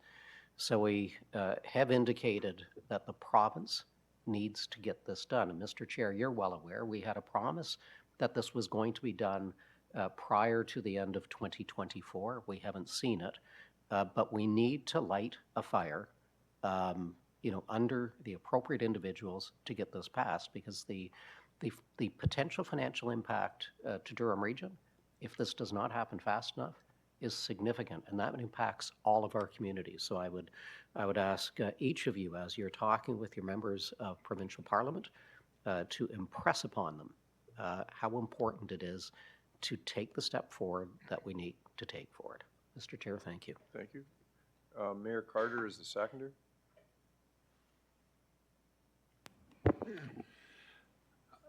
Mr. Chairman, thank you very much to Mayor Foster. Thank you very much for speaking about the OLT and the impact it could have. I'm really proud of this council body, the staff, and yourself in regards to coming up with innovative ways of addressing complex issues to make sure that we're able to find solutions that just don't depend upon one level of government, that it really shows that we're forward thinking. And I think that that's what this body has done successfully. I think all of us prior to the election heard from the province that they were all in, that there was more news to come, and that we were moving in a very positive direction. I know that Minister McCarthy has been on social media showing some of the initiatives that Metrolinx is undertaking in Clarington, and we're really pleased about that. This is an important aspect in regards to us delivering all 4 stations. We worked hard to be able to come up with a solution. You had to do a lot of work in regards to informing, educating, empowering not only us as a body, but also those at the province to actually see that we can look at things differently and that we do have solutions and that local communities can bring great ideas forward. And I think that the province needs to understand there is an urgency to this. And that, now that the cabinet has been appointed, members have been sworn in, the House will be returning, it's really important that this gets moved forward. So I appreciate the work that not only you have done, Mr. Chairman, and the staff, but Mayor Foster has also contributed significantly in regards to making sure that this doesn't slide off the plate, especially with his relationship with Minister McCarthy. So please, I'd like to see 100% support in regards to this. Thank you, Mr. Chairman. Recorded vote. Recorded vote. Is there any other member of council? Councillor Kerr? Thank you, Chair. I can't let this go by without voicing my support for this. I remember clearly the Metrolinx meeting at the Whitby Ability Center when we heard the news that they weren't going to proceed with the Go East because basically they couldn't afford it. And I looked over at the side of the room and there was Adrian and yourself and Dan with your jaws hanging down about your belts. And out of that event, I was really overjoyed to hear of the lateral thinking that the 3 of you came up with, where you basically said, How about if we get the development community with the regional and municipal governments involved to pay for the stations and we'll build them? And basically saying, how do you like us so far? And I think you basically shamed them into what could they say? You just took $750 million off their plate and enabled them to press through with this. So there really isn't any excuse for them not to press ahead with this because of the work that you three came up with staff to come up with this, what we're looking at here today. And I just want to thank you very much for your lateral thinking, the three of you.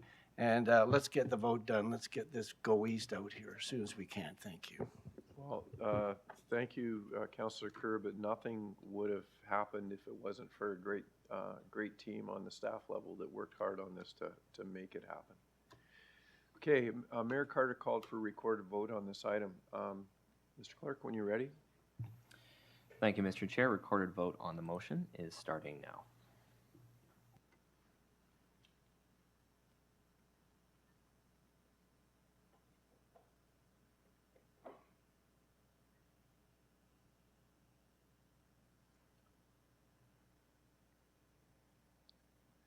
It is unanimous by all members present. So thank you very much.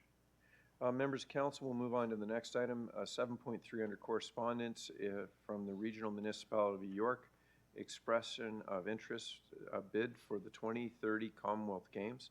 The recommendation is a motion to endorse and direct staff to express a non-binding support for the expression of interest. Okay, moved by Councillor McDougall.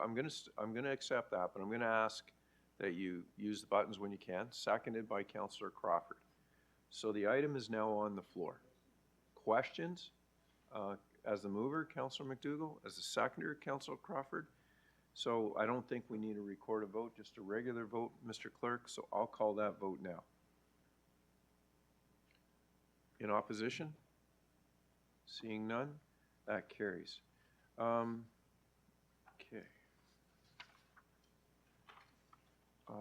There are no reports related to delegations. Mr. Clerk, this would probably be the appropriate time for recess, recharge our coffees and come back. I'm looking for a 15-minute recess, moved by Mayor Foster, seconded by Councillor Butt. On a 15-minute recess, all those in favor? In opposition? Seeing none, we are in recess till 11:25.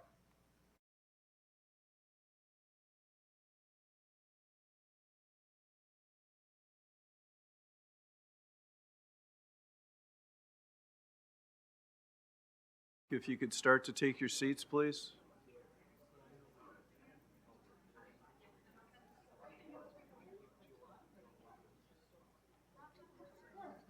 Okay, thank you, Councillor Anderson.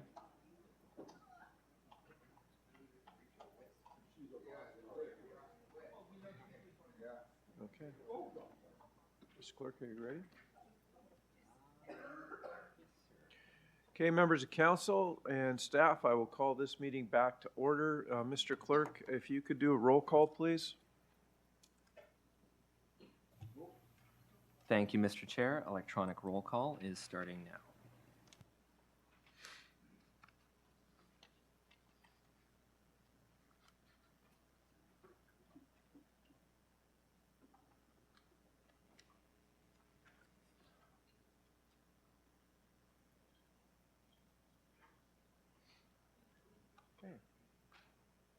Okay, thank you. We have quorum. Okay, members of council will continue. We're on to 9.1, Finance and Administration Committee. Moved by Mayor Ash. Just turn your camera on, Mayor Ash, please.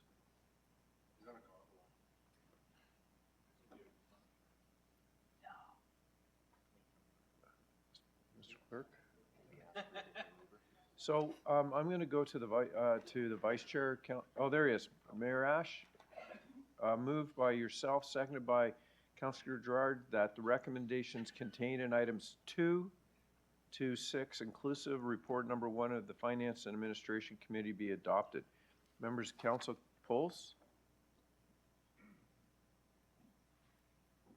Okay, then I see none. Mr. Clerk, we'll call the vote. All those in favor? In opposition? Seeing none, that carries. We'll move on to Health and Social Services. Just give me 1 second. Okay, Mayor Roy, okay. Moved by Mayor Roy, seconded by Councillor Dyes, that the recommendations contained in items 1 to 4, inclusive of report number 1 of the Health and Social Services Committee be adopted. Polls. Okay, Mr. Clerk, seeing none, we'll call the vote then. All those in favor? In opposition? Seeing none, that carries.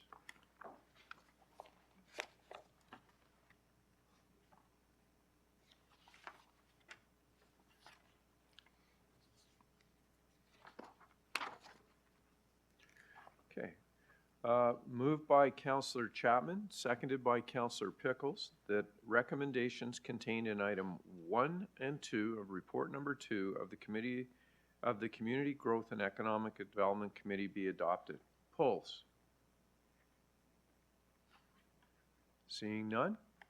None online. Mr. Clerk, call the vote. All those in favor? In opposition? None. That carries.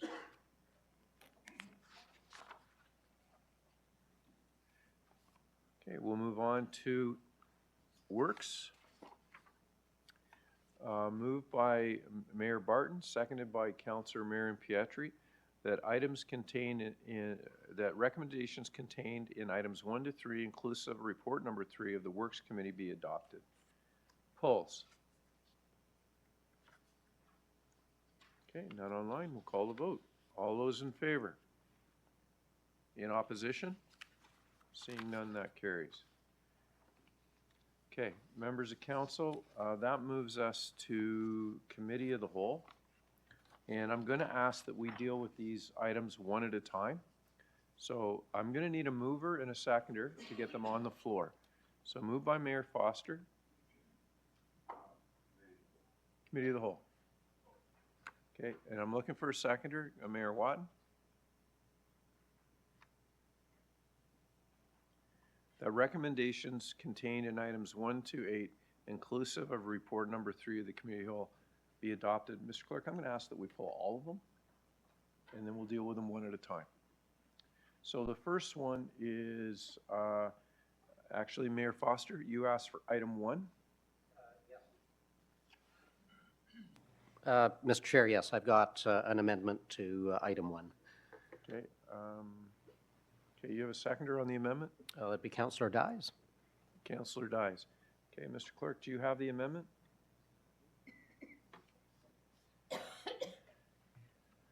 Okay, it's on. It's easier on the big screen. So, Mr. Chair, I can read it if you want, and give some degree of confidence to members of council that, once again, it's articulate, it's clearly written, it strikes to the point, and was written by staff. Okay. Would you like me to read the appropriate parts or simply describe what we're doing here? Read the appropriate parts of the amendment, please. So essentially, two pieces here should not be a surprise. This was discussed at Committee of Whole. I will read it, but the first portion, 9, speaks to affordable housing and a request of the federal government essentially to refund tariffs to affordable housing projects. A bit of background on that. You heard from the nonprofit. The nonprofit hopefully imminently are putting shovels in the ground. The tariffs that are coming from south of the border have the potential to add significantly to the cost of that. Those tariffs, of course, are collected by the federal government. We would like the federal government to help out, and this would be for public non-profitable. The second, and I can't take credit for this, somebody brought up the concept of the federal government introducing tax credits for staycations to encourage Canadians to support our local industry. So I'll read that now. So item 9, that in order to offset increased construction costs imposed by international tariffs and to support the development of safe, affordable homes for low and middle-income families, the federal government be requested to allocate a portion of the revenues generated from tariffs toward the construction of public affordable housing projects across Canada in an amount equivalent to the increased costs to build public affordable housing projects arising from tariffs. And then the second 10, that the federal government be requested to introduce tax credits specifically designed to support staycations, incentivizing Canadians to travel and spend within their own country.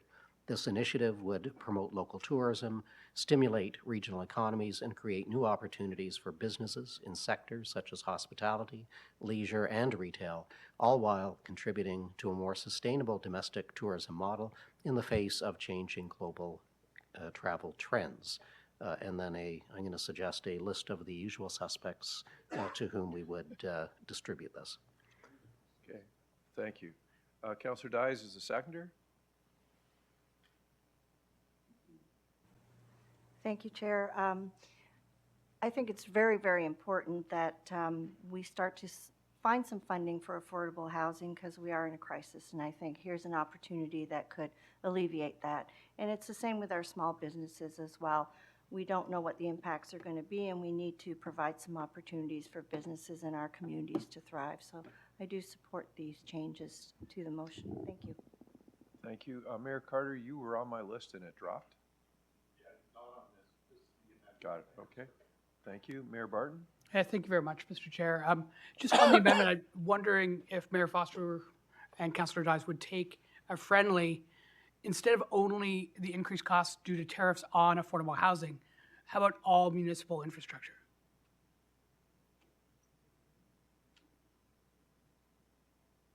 Or municipal costs? Because again, we think of from our works department, our water, wastewater plants could have some tariff costs with chemicals, et cetera, coming out of the U.S. So Mayor Barton, you know the line of how do you eat an elephant? One bite at a time. I'm wondering if this is something that is easier and more definable. So I'm amenable to that, but I wonder if a motion more broadly, a separate motion might be easier on that. So if you really want to do that, I'm good. This comes out of the challenges around affordable housing, which is top of mind for everyone, where the federal government, with the tariffs, is actually making affordable housing less affordable. So I was trying to keep it more discreet. Again, I am okay if the amendment isn't friendly, and I can work with staff to come up with something that makes more sense going Thank you. Thank you. Bye. Okay, that would work. That would be appropriate. Thank you. Councillor Shahid? Thank you. I would love to support it, but just a procedural question through you, Chair Henry. We are going through an election right now. Can this be sent to whoever makes government after April 28th again, please? Oh, that would just be an automatic. All right, thank you. That's all. Thank you. Okay, that exhausts. So we're voting on the amendment first. I'll call the vote. All those in favor? Opposition?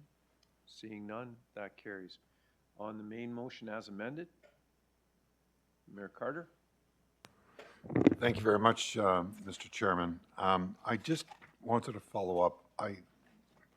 Item 1 talks very much about all of the mechanics of proposed tariffs in regards to procurement, looking at our policies and different things like that. I just wonder, what are we doing in regards to, and if it's outside this scope, I'm fine and I could take it offline, but what are we doing in regards to the tourism and travel into our country, and what initiatives are we proposing, or what are we doing to be able to take the opportunity to be able to embrace that? So question to you, to whomever. Well, we'll send it to Simon. Beautiful. Yes, thank you, Chair. To the question of what are we doing to try and bring international travelers into Durham.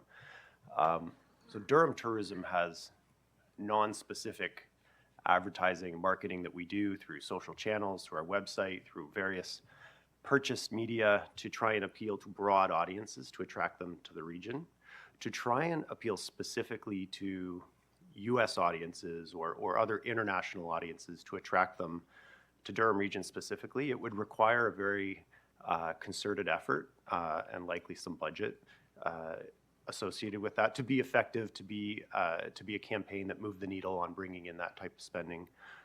We have already started to try and understand what the numbers are of international travelers that come to Durham and spend money to do that research. And we have also been actively engaged with our provincial counterparts at Tourism Ontario and Central Counties Tourism, the pan-regional body that does some tourism activities, to try and explore new and different ways to bring in that international travel. But we don't have any specific campaigns or programs that Durham Tourism is directing specifically to international audiences. So if I could follow up, Mr. Chairman, I appreciate Simon's response. Simon, just out of curiosity, the film industry in Durham Region, how much does it contribute to our local economy? Yeah, through the chair. Annually, it's a considerable contribution. It ranges, but somewhere in the range of $40 to $60 million per year of annual economic impact for film and television. And I'm going to presume a lot of those film and television crews and companies that are investing are U.S. based, are they not? I would have to go back and look to get that answer for you. I think it's a pretty fair assumption. I mean, based upon what we all know about the production that happens in our communities. My word of caution is two things, or opportunity. One is I think that we should be specific in regards to welcoming our U.S. counterparts into Durham Region, because I mean, if I talked to Adrian a little bit earlier on, Mayor Foster, in regards to his passion, which is racing cars at a very high rate of speed and scaring the kajibers out of most people at the tracks there. And they have race teams from especially the United States to come in. I know that our AutoFest will also, once again, Cars on King, will play a significant role in welcoming a lot of U.S. Residents in our community. I know that film production, especially at Parkwood Estates and surrounding areas, will play a significant role. Most of those are U.S.-based companies that are employing Canadians and also have Americans here. My fear, Mr. Chair, and I expressed this last week at the Committee of the Whole, when I speak to our friends in the United States, most of them, their first response is, "I'm sorry." Honestly, they actually say, "I'm sorry." So that's number one. And then number two is they reiterate that Canada has been a great neighbor to the United States, and they understand this is pure politics. In some parts of the Deep South, there's a different opinion in regards to Canada and how they interpret our relationship with the United States. One of the things that we don't need to do at this particular time, we've got enough challenges that are around. My fear being is there's enough oxygen around, and now we've got a federal election that is happening, that those that want to be aggressive, those that want to find a reason to bring forward aggressiveness, this is a prime opportunity. But as a political body, if we can demonstrate the best that we can be, that we are that country that welcomed thousands of people when 9/11 happened. And we were truly there for no other reason except for they were our neighbors. And this is a moment that I think that we should be very much focused on. What are we going to do to be a good neighbor in regards to not only seeing the opportunity and introducing people to this beautiful, beautiful country that you've spoken about very passionately for all of your life. I want to be able to take that opportunity. And the Americans that I've spoken to, all of them have said, Canada is such a wonderful, wonderful country. And a lot of them want to come here. My fear being is that those that have that kind of edge to them right now will take the opportunity to be derogatory. And what I want us to do is demonstrate that we're a welcoming community, that we understand this is a challenging time. We can have pride in our country, we can have pride in our communities, but we also have to think about how are we going to open up the doors so that those that want to be here or come and spend time here are welcomed. And that's what my whole focus is. And I appreciate what Simon is saying. Yes, this is a challenging time because we're dealing with unpredictability, and all of us are concerned about industry. But I also look at it as a moment of opportunity A moment of opportunity when we look at provincial trade barriers, removing. A moment of opportunity with new trading partners. A moment of opportunity of welcoming those that can spend $1.40 for every dollar that we're going to give them. This is a moment for us to be able to truly be the best that we can be and not the worst that we can be. So I'd encourage us to take that under consideration, look at how we can sell our message, and find ways of being able to make sure that we are that wonderful welcoming mat that we've always been. Thank you, Mr. Chair. So, Mayor Carter, while you were speaking, I spoke to our CAO, and Elaine and her team will put something together and work on that and get it to us as quickly as possible as direction. Okay. Councillor Brenner. Thank you, Mr. Chairman. I wanted to also build on the welcoming mat in terms of not just tourism, but whether or not we can also seize an opportunity, and I'll use a stronger word in terms of to raid the American businesses and encourage them to come to Durham Region to set up new businesses. That in addition to just having the importance of opening our doors for tourism, you know as well as all of us in this chamber that we're a great region to establish new business opportunities, whether it be manufacturing, production. And I would like to see us also step up and increase, I guess, our targeting of different businesses that I think are getting very disgruntled about what's happening in the U.S. Under their current leadership. And I think we can provide a welcoming, not just country, but a welcoming region with affordability in terms of the land, the investment, and the support that our region can provide in terms of business opportunities to move here and set up here. So thank you. Commissioner Bridgman and his team do a very excellent job on those companies that have done their research, recognizing that Durham is the place to be from around the world. I'm not sure how much more we can do. The demographics of our region is the reason they're coming here and the opportunities. Simon, did you want to speak to that?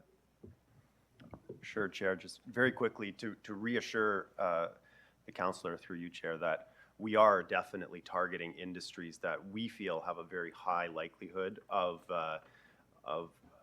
being investment potential as a result of these, this trade dispute. So that would include sectors where, Canada has a value chain global competitive advantage. They would be sectors related to defense, national security, pharmaceuticals, certain types of electronics. There are certainly opportunities that are being created for investment attraction through this trade dispute. And we are actively working on a number of strategies and projects to try and onshore those into Durham Region. Excellent. Sounds great. Okay, thank you. Mayor Foster. Well, thank you. I'm going to reiterate a bit of what Mayor Carter was speaking to. So as you know, a few weeks back on the nuclear file, I was in the U.S. The vast majority of people with whom I spoke that I know apologized and apologized at length. For those who thought the 51st state thing was a joke, it came out of ignorance, of what the U.S. administration is doing. So I heard a couple of times, well, he said it once, and it's, well, no, he did not. But my fear to go along with Mayor Carter's is to be a welcoming community. We are not angry with Americans. I've got family, who have lived in the States. We have friends. We all have family and the friends to let them know that they are welcome. The first time I heard booing at an or saw it at an NHL game, I've got to tell you, it felt good. And then you reflect on that. This is not what we are as Canadians. And you're reading now that the Americans are picking up on this and booing the Canadian national anthem. And if we go back to history, we were just talking about fascism earlier on. Let's get the masses afraid and angry. And, we could in fact be doing exactly what the puppet masters are hoping that we will do. If I'm an American tourist or if I'm a Canadian in the States, it's not going to take a lot of one-fingered salutes to let me rethink of whether I'm coming back. So I think we need to encourage in our communities. You know, if someone from the States is here, be polite, welcome them, simply be Canadian. You know, recognize who we are. And, you know, I agree, massive opportunity. Do you think there's an opportunity to recruit physicians? Do you think there's an opportunity for global businesses, you'll be in Hanover, that are very concerned with tariffs and dealing with American companies or Canadian companies may be able to stand in. So it's not a zero-sum game. We can be polite, we can be courteous, we can be welcoming, still stand up for our national identity, our national mores, our patriotism, which we should all have. But I'm wondering if there's a role in communications and maybe a common themed message that, quite frankly, should be broad across the province and the nation. That Americans, we love you. Your administration, not so much. You know, and I'll share very quickly. Uber driver, whose name was Dwayne, wants Doug. So this is a guy, you know, in the southwest of the U.S. who knows who Doug is, wants Doug to stop talking, wants Doug to simply cut off all of the power because they will impeach the president. And if you guys do that, more than half of Americans will love you for it. Mayor Carter, thank you for bringing that up. And Mr. Chair, for the steps that staff are taking forward. Thank you. Thank you. Councillor Kerr. Thank you, Chair. I'd like to build on what Mayor Carter said in my own way. You know, I was a longtime professor at Durham College, and I served under 5 different presidents. And I liked them all. And one I particularly had a good relationship with was Gary Polonsky. And under Gary's tenure, there were at least 2 academic strikes. And I remember the first one in particular. It was pretty rancorous between management and the union. And I remember we're out on the picket line, and I was a picket captain because I wanted to keep things civil. Not because I'm a dyed-in-the-wool unionist, but I was what I was. And I remember Gary Polonsky coming out with apples and donuts. And he said, folks, this isn't the end of the road between you and Durham College and management and support staff and students. This is a bump in the road. This will pass, and we will have a work relationship after this that will be second to none, and we will carry on doing what we always did, which was to do our best and serve our students. That's what's going on here. This is a bump in the road, a big bump, admittedly, but we will get past this, and we will get past it with class and with dignity. You don't get past it by trying to be a bully like the other bully in the schoolyard. Sometimes the way to deal with a bully is you do that, and then they back off and they respect you, but you can do it with grace and dignity, and you can make your point that way too. So I would encourage us all to make our point and to make it with grace and with dignity. Thank you. Councillor Chapman.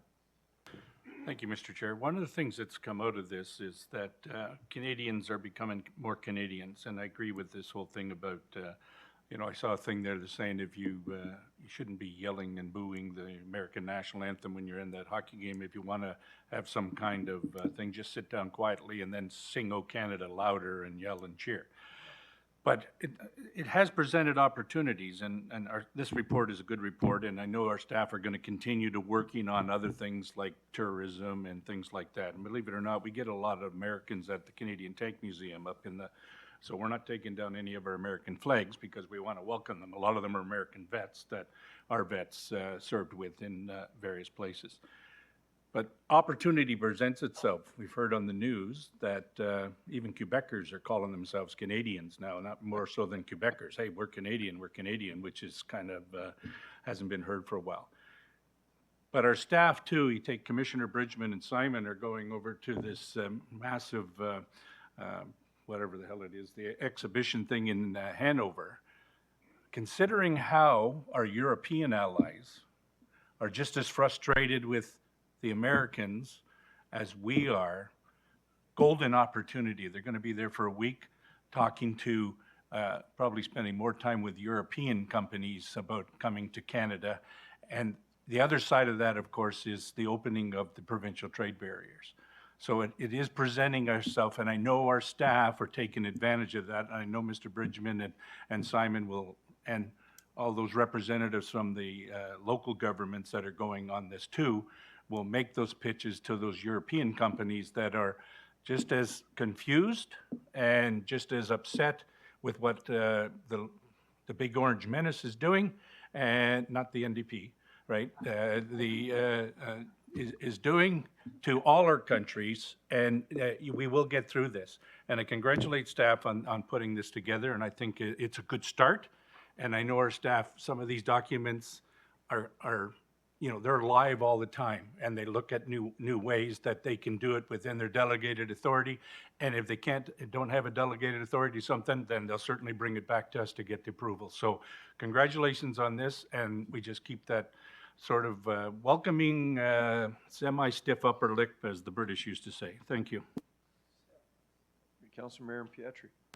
Chair, I think that we're all well-intended when we talk about anything in these chambers that relate to helping make things better for our residents. And our residents expect us to weigh in on these things, but I think there should be recognition in the fact that there's very little power in dealing with matters of this nature on a global level when assessing any sort of change or expectation with, I think, a superpower that that is definitely going through a process of change. And I would suggest the United States is a lot bigger than this regional council chamber. But we, in good faith, as you heard from a number of the speakers, and I know that staff members have, their opinions, as well as other council members who may not be weighing in, very eloquent and very passionate about how to make things better for local businesses and local residents, and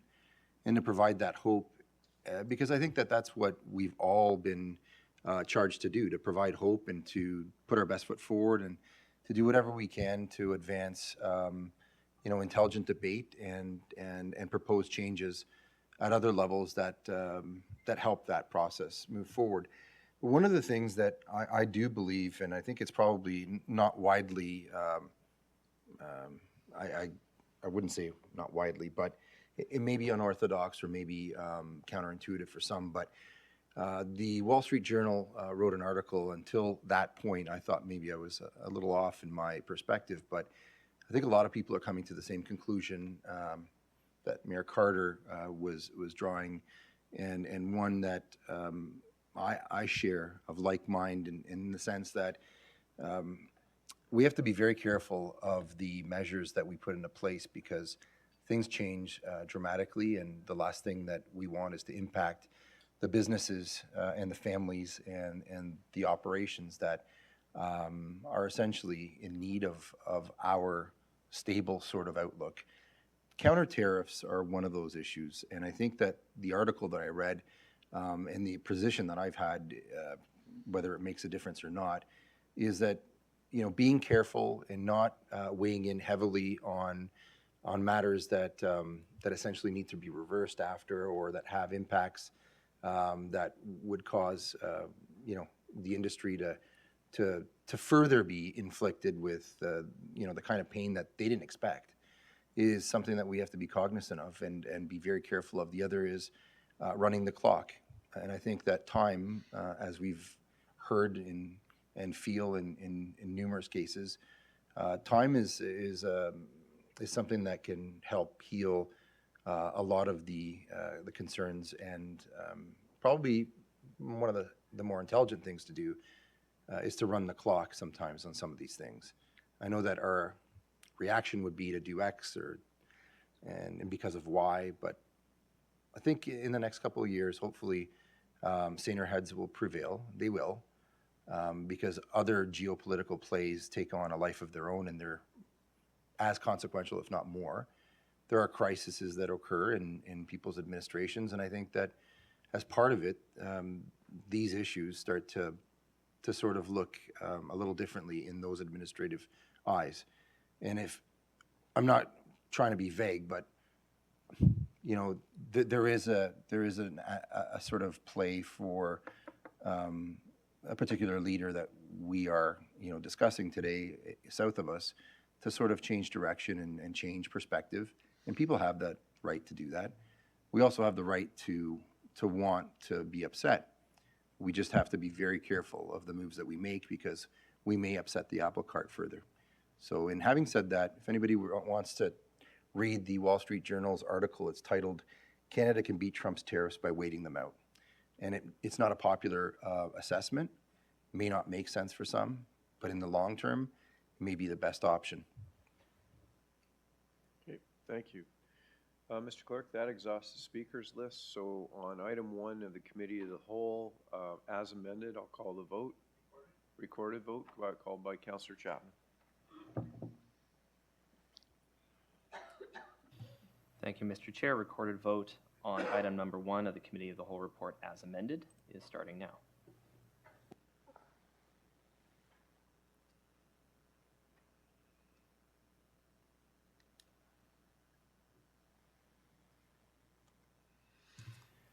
Looking for Councillors Jubb and Schumer online.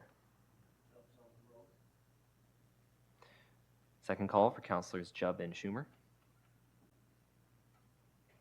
Last call for Councillors Jubb and Schumer.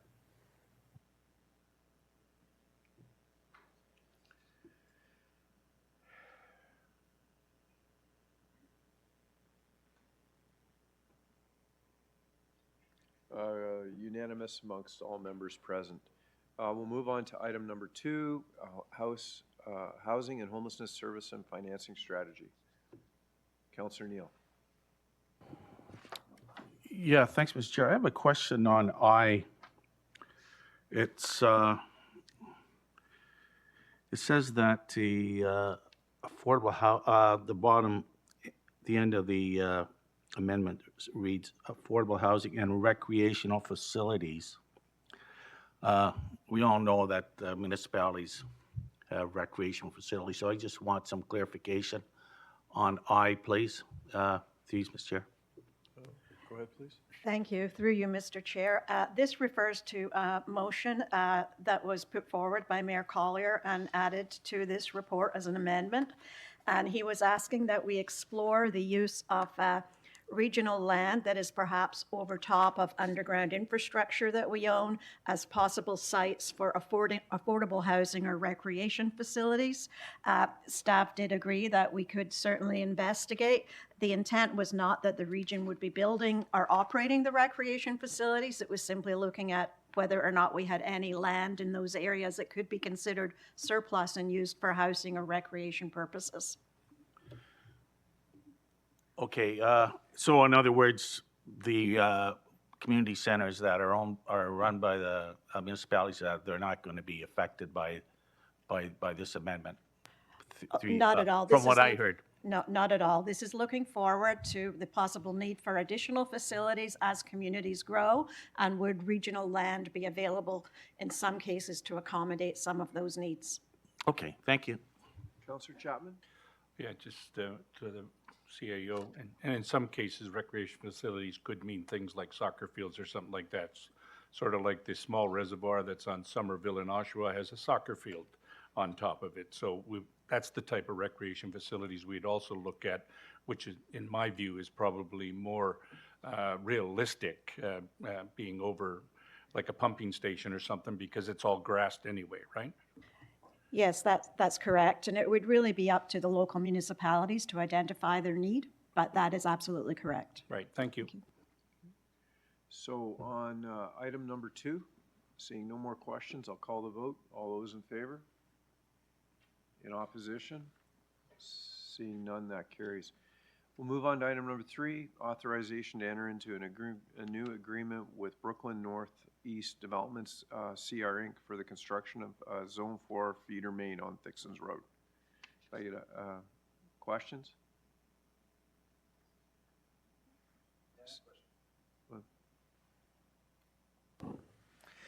So the question through you, Chair, and I think it's relevant that we talk about this. We just wanted to seek through staff an understanding of how feeder mains and services are afforded. I know that we charge residents property taxes, we have fees in terms of water, but in large part, some of this stuff is development charge related. So just wondering if staff could indicate whether this feeder main was afforded by way of development charges or by another fund or mechanism. I'll go to Ms. Taylor. So if I may, through the chair, this existing one, this report, the next one, and there will be 4 more coming, were the result of dialogue with the building community through the appeal that we had under development charges. And one of the questions that was raised pertained to how we deal with infrastructure that serves more than just one particular area. And some of you may recall under a region share policy, normally the developer would have to pay for the size that they need, and the region would only contribute to the oversizing. Through the dialogue, though, we are now entering a process instead of doing where they build it and they get development charge credits, because they would be projects in the development charges background study. So this is, you'll see a few more of these. It's proactive partnership with the development community to balance out utilization of development charge funding and credits for some of these types of projects. Now, specific to this project, I don't know particulars. That would be a works question, but overall, that's really what's happening with these. Yeah, I just wanted the overall understanding. I appreciate that, and I get excited when I see and hear about these projects for a few reasons. First is that they're getting done, and that's really important because one of the largest, if not the largest industry in the world is the building industry. It employs a lot of people, and we had a presentation, 2 of them today, that assess the need for homes. You can't have homes unless you have this type of servicing and this type of industry motivated, and I think it's beneficial for everyone to understand that. I don't pull any punches when it comes to that. The issue that I do draw is, and it's one that universally exists. It's not just a fault or a reality here in these chambers, but generally, I love consultants, zeal when it comes to projecting what the cost would be when the services are needed, but I've never seen one target missed, or hit. And we miss targets based on inflation a lot of the times. The sum that we collect is completely ravaged by inflation by the time we get to build this stuff. And that's why property taxes and fees come into play, because we have to catch up. So in me saying this, I just want to see whether or not we have a handle on what's being asked of us, because I know that it's not just the regional council, but local councils are being asked to look at development charges. And I don't accept the assumption that, the global market is not the reason for, some of these products being built, and that it's our fault. It's not. I don't think we're immune to it. I think everyone is in the same boat globally, and especially in this region, if not throughout the GTA. So in understanding that, when these requests come forward through you, Mr. Chair, about discounts on development charges and affordability, because that's what I relate it to. I mean, if someone wants to make a unit affordable, tangibly do so, note it on the bill and say that, X region or municipality discounted X sum for us, and let the residents know that that was something that helped them afford their home. These are discussions that we're having, but I'm just wondering through finance what the situation is and whether we've looked at this with our consultant, whether it's Watson's or whoever it is that performed the DC updates in the past, and what the impacts would be to servicing, these pieces of infrastructure with the potential discounts that, builders are asking for. Because we haven't granted them per se. We did lose an appeal. We've offered deferrals, but we haven't granted the discounts that other municipalities have. Some of them are in a position to do so because they've got maybe double the amount of development charges, and discounting by 50 is still higher than ours. Maybe not. I'm just surmising and asking through you, Chair, whether or not we can get to a point of understanding before we start entertaining discussions about discounts because they obviously are going to lead to the narrative of affordability. And I'm still to understand something, definitive in form of affordability needs to be put on whatever bill of sale of a home. I won't, just personally as a counselor, I wouldn't accept us providing any discounts unless whomever it is that's being discounted then clearly states on the bill of sale that the region or whatever municipality discounted the DC and therefore afforded them $5,000, $10,000, whatever it is, for them to be able to buy the home. I can't just say, here's your discount, we're all friends now. We really need to have, their skin in the game, as well as our commitment to make things affordable. So through the chair, I'll attempt, I think this discussion likely will come up more in the report that's direct to the industrial deferral. With respect to these, the goal with these two reports and the four that I mentioned coming forward is really to create that partnership, but in a fair and balanced way. So for example, in this case, the financial commitments will be based on actual costs, and the credits will be allowed through indexing. So particular to these, we have worked hard to find that balance between getting project to move forward in a different way and still having that accountability to taxpayers and working with the development community to advance them. So particular to these issues, that would be my comments. With respect to the bigger picture of incentives and tied to affordable, the legislation has, of course, changed. So certainly we do have purpose-built rental, for example, has built-in deferrals and those kinds of things. We do have a couple of things going on. Part of it is tied to the next report, and I'm happy to comment on that if, I don't know whether you want me to do it now or then. Sure. The other thing, we're also working with AMO, and there's been some things in the press with that around right now, development charges, in a way, are a bad word publicly, and yet we know that that's how we get services in the ground. And certainly from a regional perspective, the criticality is water sewer, because a house can't be occupied without that. It's a little bit different than the dynamic at the local, where some services, you could argue, could come a little bit later.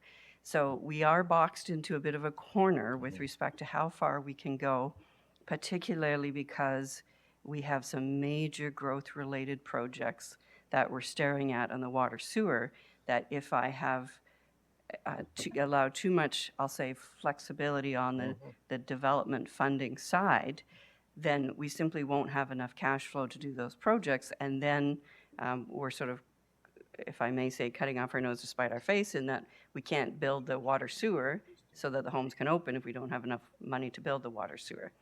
That being said, we are very interested now in having ongoing dialogue with the development community, and we certainly have been having it through AMO as well, on are there things in our development charges background studies that both parties agree could be better developed and create better understanding. And that's things like benefit to existing, it's things like what's a local service and not. So out of the things that the municipal sector and the building sector disagree on, we put our heads together, big picture to say, what are the things that we do agree create problems, and can we figure out a unified solution that we could go to the province with and say, look, please make these amendments to the Development Charges Act, because it gives clarity on both sides and will help some of the delay and all of those things. All that to say, particularly with incentives, we have to be careful of which ones we look at. For example, I met yesterday with a multi-res tower proponent. Sure. And we're talking there about deferrals. They only want a deferral because condo market, for example, as you know, the ownership gets very muddy once you get to a certain point. So they're looking at asking for deferrals from, instead of building permit, to occupancy, because at occupancy, all the titles start to change. And that gives them enough time to save a few $1 million on interest cost, where they would have floated the DC from building permit to occupancy. and they can put that towards the next project that maybe could add affordability. So we are trying to be very creative in talking about those things, but with respect to, say, full-scale deferrals, then we have a significant cash flow problem to deal with the growth-related infrastructure that we need to get in place so that the next wave of development activity is ready to go. I hope that kind of addresses your... I actually really appreciated that. Really comprehensive, and especially the aspect of you wanting the province. And so it would be and I would urge, like tomorrow I'm helping to lead a discussion on DCs. I know that other municipalities have sort of looked at and already acted. I would urge us to sort of hold back and work in a course where that maybe we can collaborate and then activate, so because we need the help from the province. We can't just offer the incentives and the deferrals and the discounts without having the province make us whole, because at the end of it, it does relate to what you've indicated. So I hope that we're able to collaborate and advance this, because I think this is going to be an ongoing pressure. And I do expect that the building industry and those that are coming to the table come with a business plan, not with just a request. Help us understand how we can make this a community benefit. If it is affordability and that's the narrative you're playing, prove to me, show me. I want to see how you can make this affordable, and we will be in it together. But we can't just have the request of 50% off and we'll make it affordable. We don't have the money to be able to activate the servicing, as we said. So thank you, Mr. Chair, otherwise. Okay. All right, that exhausts the list. So members of council, we're on item number 3. We'll call the vote. All those in favor? Okay. We'll go to item 4, which is the authorization to enter an agreement with the Southeast Curtis Landowner Group. Questions? Seeing none, we'll call the vote. All those in favor? In opposition? Seeing none, that carries. Item number 5 is the recommendations for eligible projects under the At-Home Incentive Program for Affordable Housing. Questions? Seeing none, I'll call the vote. All those in favor? Opposed? That carries. Mr. Clerk, I'm going to call for a recorded vote. There's a number of conflicts related to the free transit for veterans. So I'll call the vote now. Thank you, Mr. Chair. For those members who have declared a conflict and are present today, please press the conflict button when it appears on your screen or on your panel. Recorded vote on item number 6 is starting now.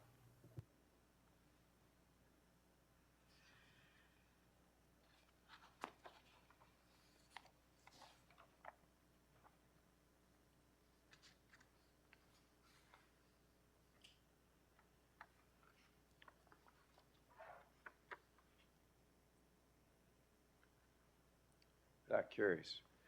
Members of council, we have 2 departmental reports under other resolutions.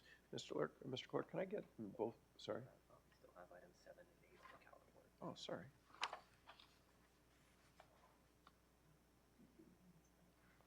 Yeah. I don't have.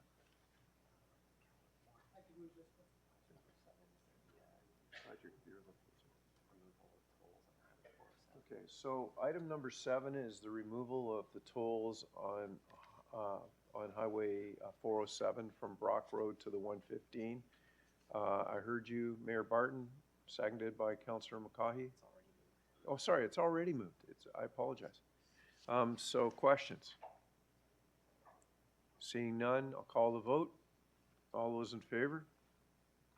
In opposition? Seeing none, that carries. And item 8?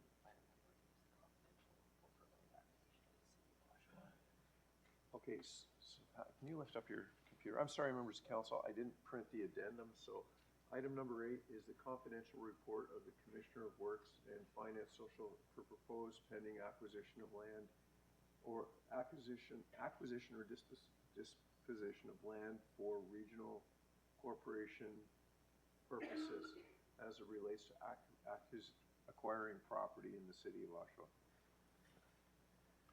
Okay, questions? Call the vote. All those in favor? In opposition? None, that carries. So, Mr. Clerk, that moves us on to departmental reports. and other resolutions. Mr. Clerk, I'm going to get both these moved and then we'll just pull them. Sure. Can I get someone to move both reports, 10.1, Councillor Crawford, seconded by Mayor Foster, pulls. 10 point, Mayor Carter, if you, 10.2. Okay, 10.2 is pulled. On 10.1, we'll deal with it first. Okay, seeing no hands or questions, I'll call the vote on 10.1. Record a vote on 10.1 by Mayor Carter. Mr. Clerk? Thank you, Mr. Chair. Recorded vote on item 10.1 is starting now.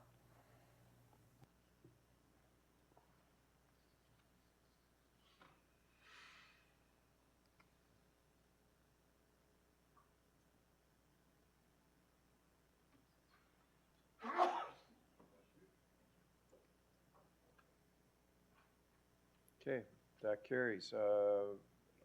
It's unanimous by all members present. We'll move on to 10.2. Mayor Carter? Mr. Chairman, I request that we go into camera into closed session in regards to discuss it, as I have amendments in regards to 10.2. The clerk does Okay. have the amendments. Okay, so moved by Mayor Carter, seconded by Councillor Chapman, that we go into closed session for the reason of.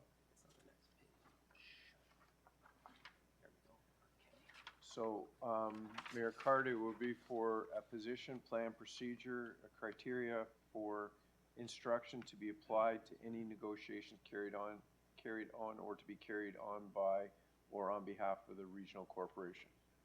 Okay, so. Yes, sir. Okay, so members of council, Mr. Clerk? Recorded vote to go into closed session, Councilor Mayor Pietri? Okay. Mr. Clerk, when you're ready, I'll call the vote now.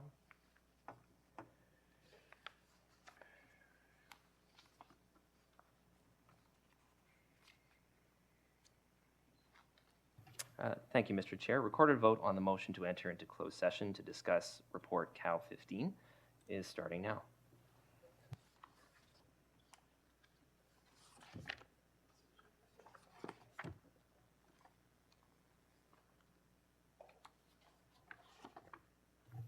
Looking for Councillor Leahy online. Thank you.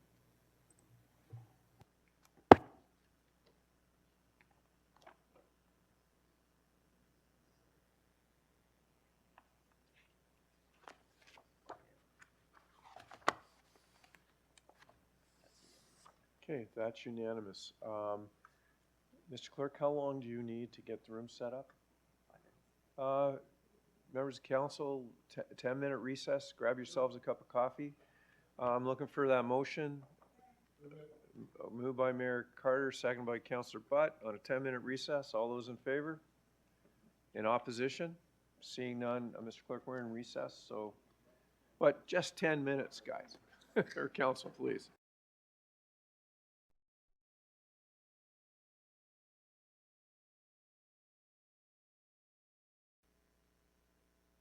Council, we're back in open session. In the interest of transparency and open government, I'm reporting that in the public session, any outcomes from today's closed session meeting, there was no decisions or votes taken, Mr. Clerk, during that meeting, and as that's enough for my report. An amendment was discussed. Okay, now in open session, Mr. Clerk, the amendment, we'll have it put forth now. Yes. So, Mayor Carter, an amendment is moved by you, seconded by Councillor Chapman. Okay. I don't think there's any need to talk about this. So, members of council, on the amendment, is a recorded vote called on the amendment? Okay. By Councillor Miriam Pietri. Mr. Clerk, when you're ready on the amendment. Thank you, Mr. Chair. Recorded vote on the amendment as discussed in closed session is starting now.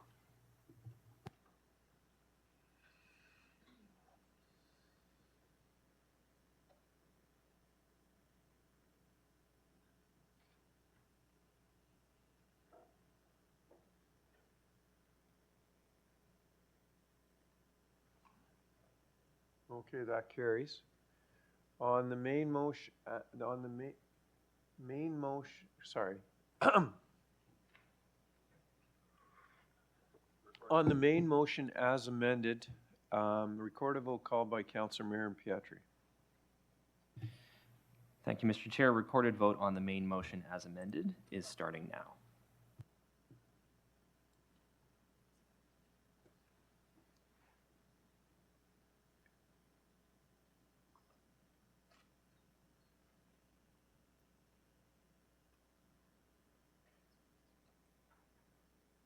Okay, so on the main motion as amended, all members present, it was unanimous.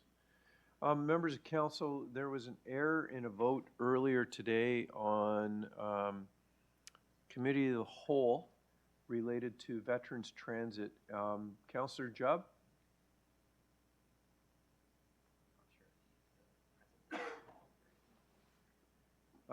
There you go. Councillor Yes, Jubb? thank you, Chair. I did let the clerks, yeah, sorry, Mr. Chair. I did let the clerks know that it should have been a conflict vote. I hit the wrong button on my phone. So, Mr. Clerk, can you, thank you. There are no notice of motions. There is no unfinished business. Before we move to announcements, Mr. Hunt, on behalf of council, happy birthday. If you, yeah. I hope your family's watching and they heard me wish you a happy birthday. So your evening dinner will be fun and enjoyable with family. I'm looking around the room. We'll start with Councillor Lee. Thank you, Chair. So this weekend is Eid for all our Muslim community celebrating the holy month of Ramadan. We just want to say Eid Mubarak on behalf of Regional Council. Connected to that, for those of you unaware, the town of Ajax had an awful criminal attack where a woman wearing a hijab was attacked by an individual, and they tried to light their hijab on fire. Now, obviously, the town of Ajax collectively condemns this attack, but you know, on behalf of the community, there's a bit of a scar that's been left. You know, there's a bit of fear still.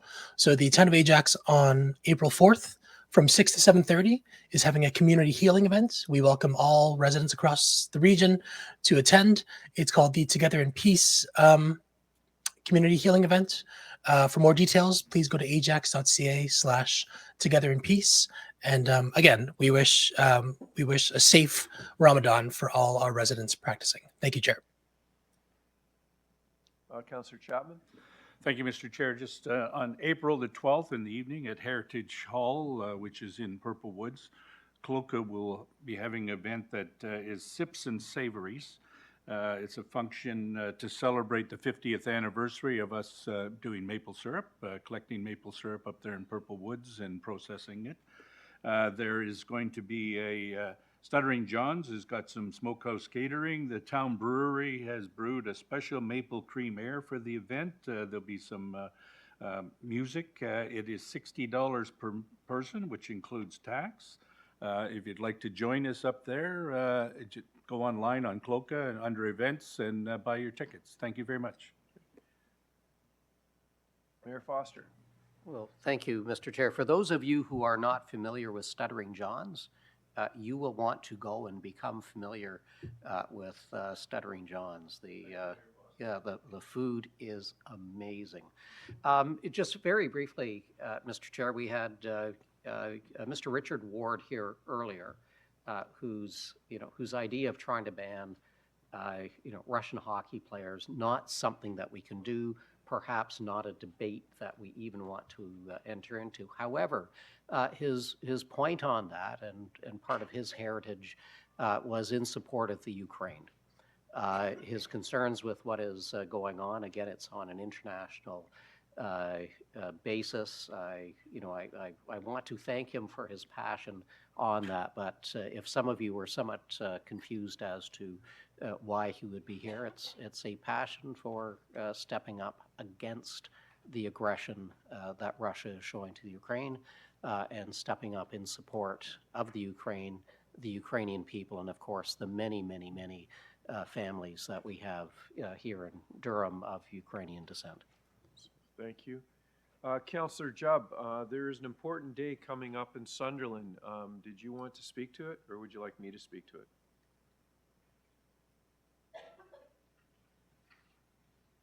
Go ahead, Chair. Thank you. So, Mike, You can go ahead, Chair. Thank you. just a reminder, members of council, that the Sunderland Maple Syrup Festival is coming up, and I believe, Councillor Jubb, it's April 5th, Saturday?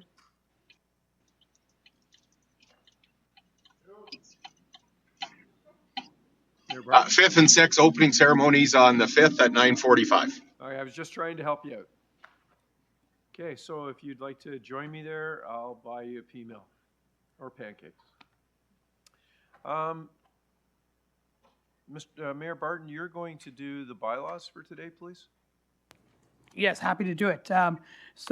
Moved by Councillor Barton, seconded by Councillor Brenner, that bylaws number 2025-011 through to 2025-013 inclusive be passed on this day, March 26, 2025. Okay, so members of council on the bylaws? All those in favor? That carries. On the confirming bylaw, Mayor Barton. Thank you very much. Again, moved by Mayor Barton, seconded by Councillor Brenner, that bylaw number 2025-014 being a bylaw to confirm the proceedings of council in the regional municipality of Durham at their meeting held on the 26th day of March be passed. Thank you. All those in favor? In opposition? Seeing none, that carries. Councillor Butt, I need a motion to adjourn, please. Okay, I'm looking for a seconder. Councillor Neal, on the motion to adjourn, call the vote. All those in favor? Be careful what you say. All those in favor? In opposition? Seeing none, that carries. To staff, thank you very much. To members of council, enjoy the rest of your day.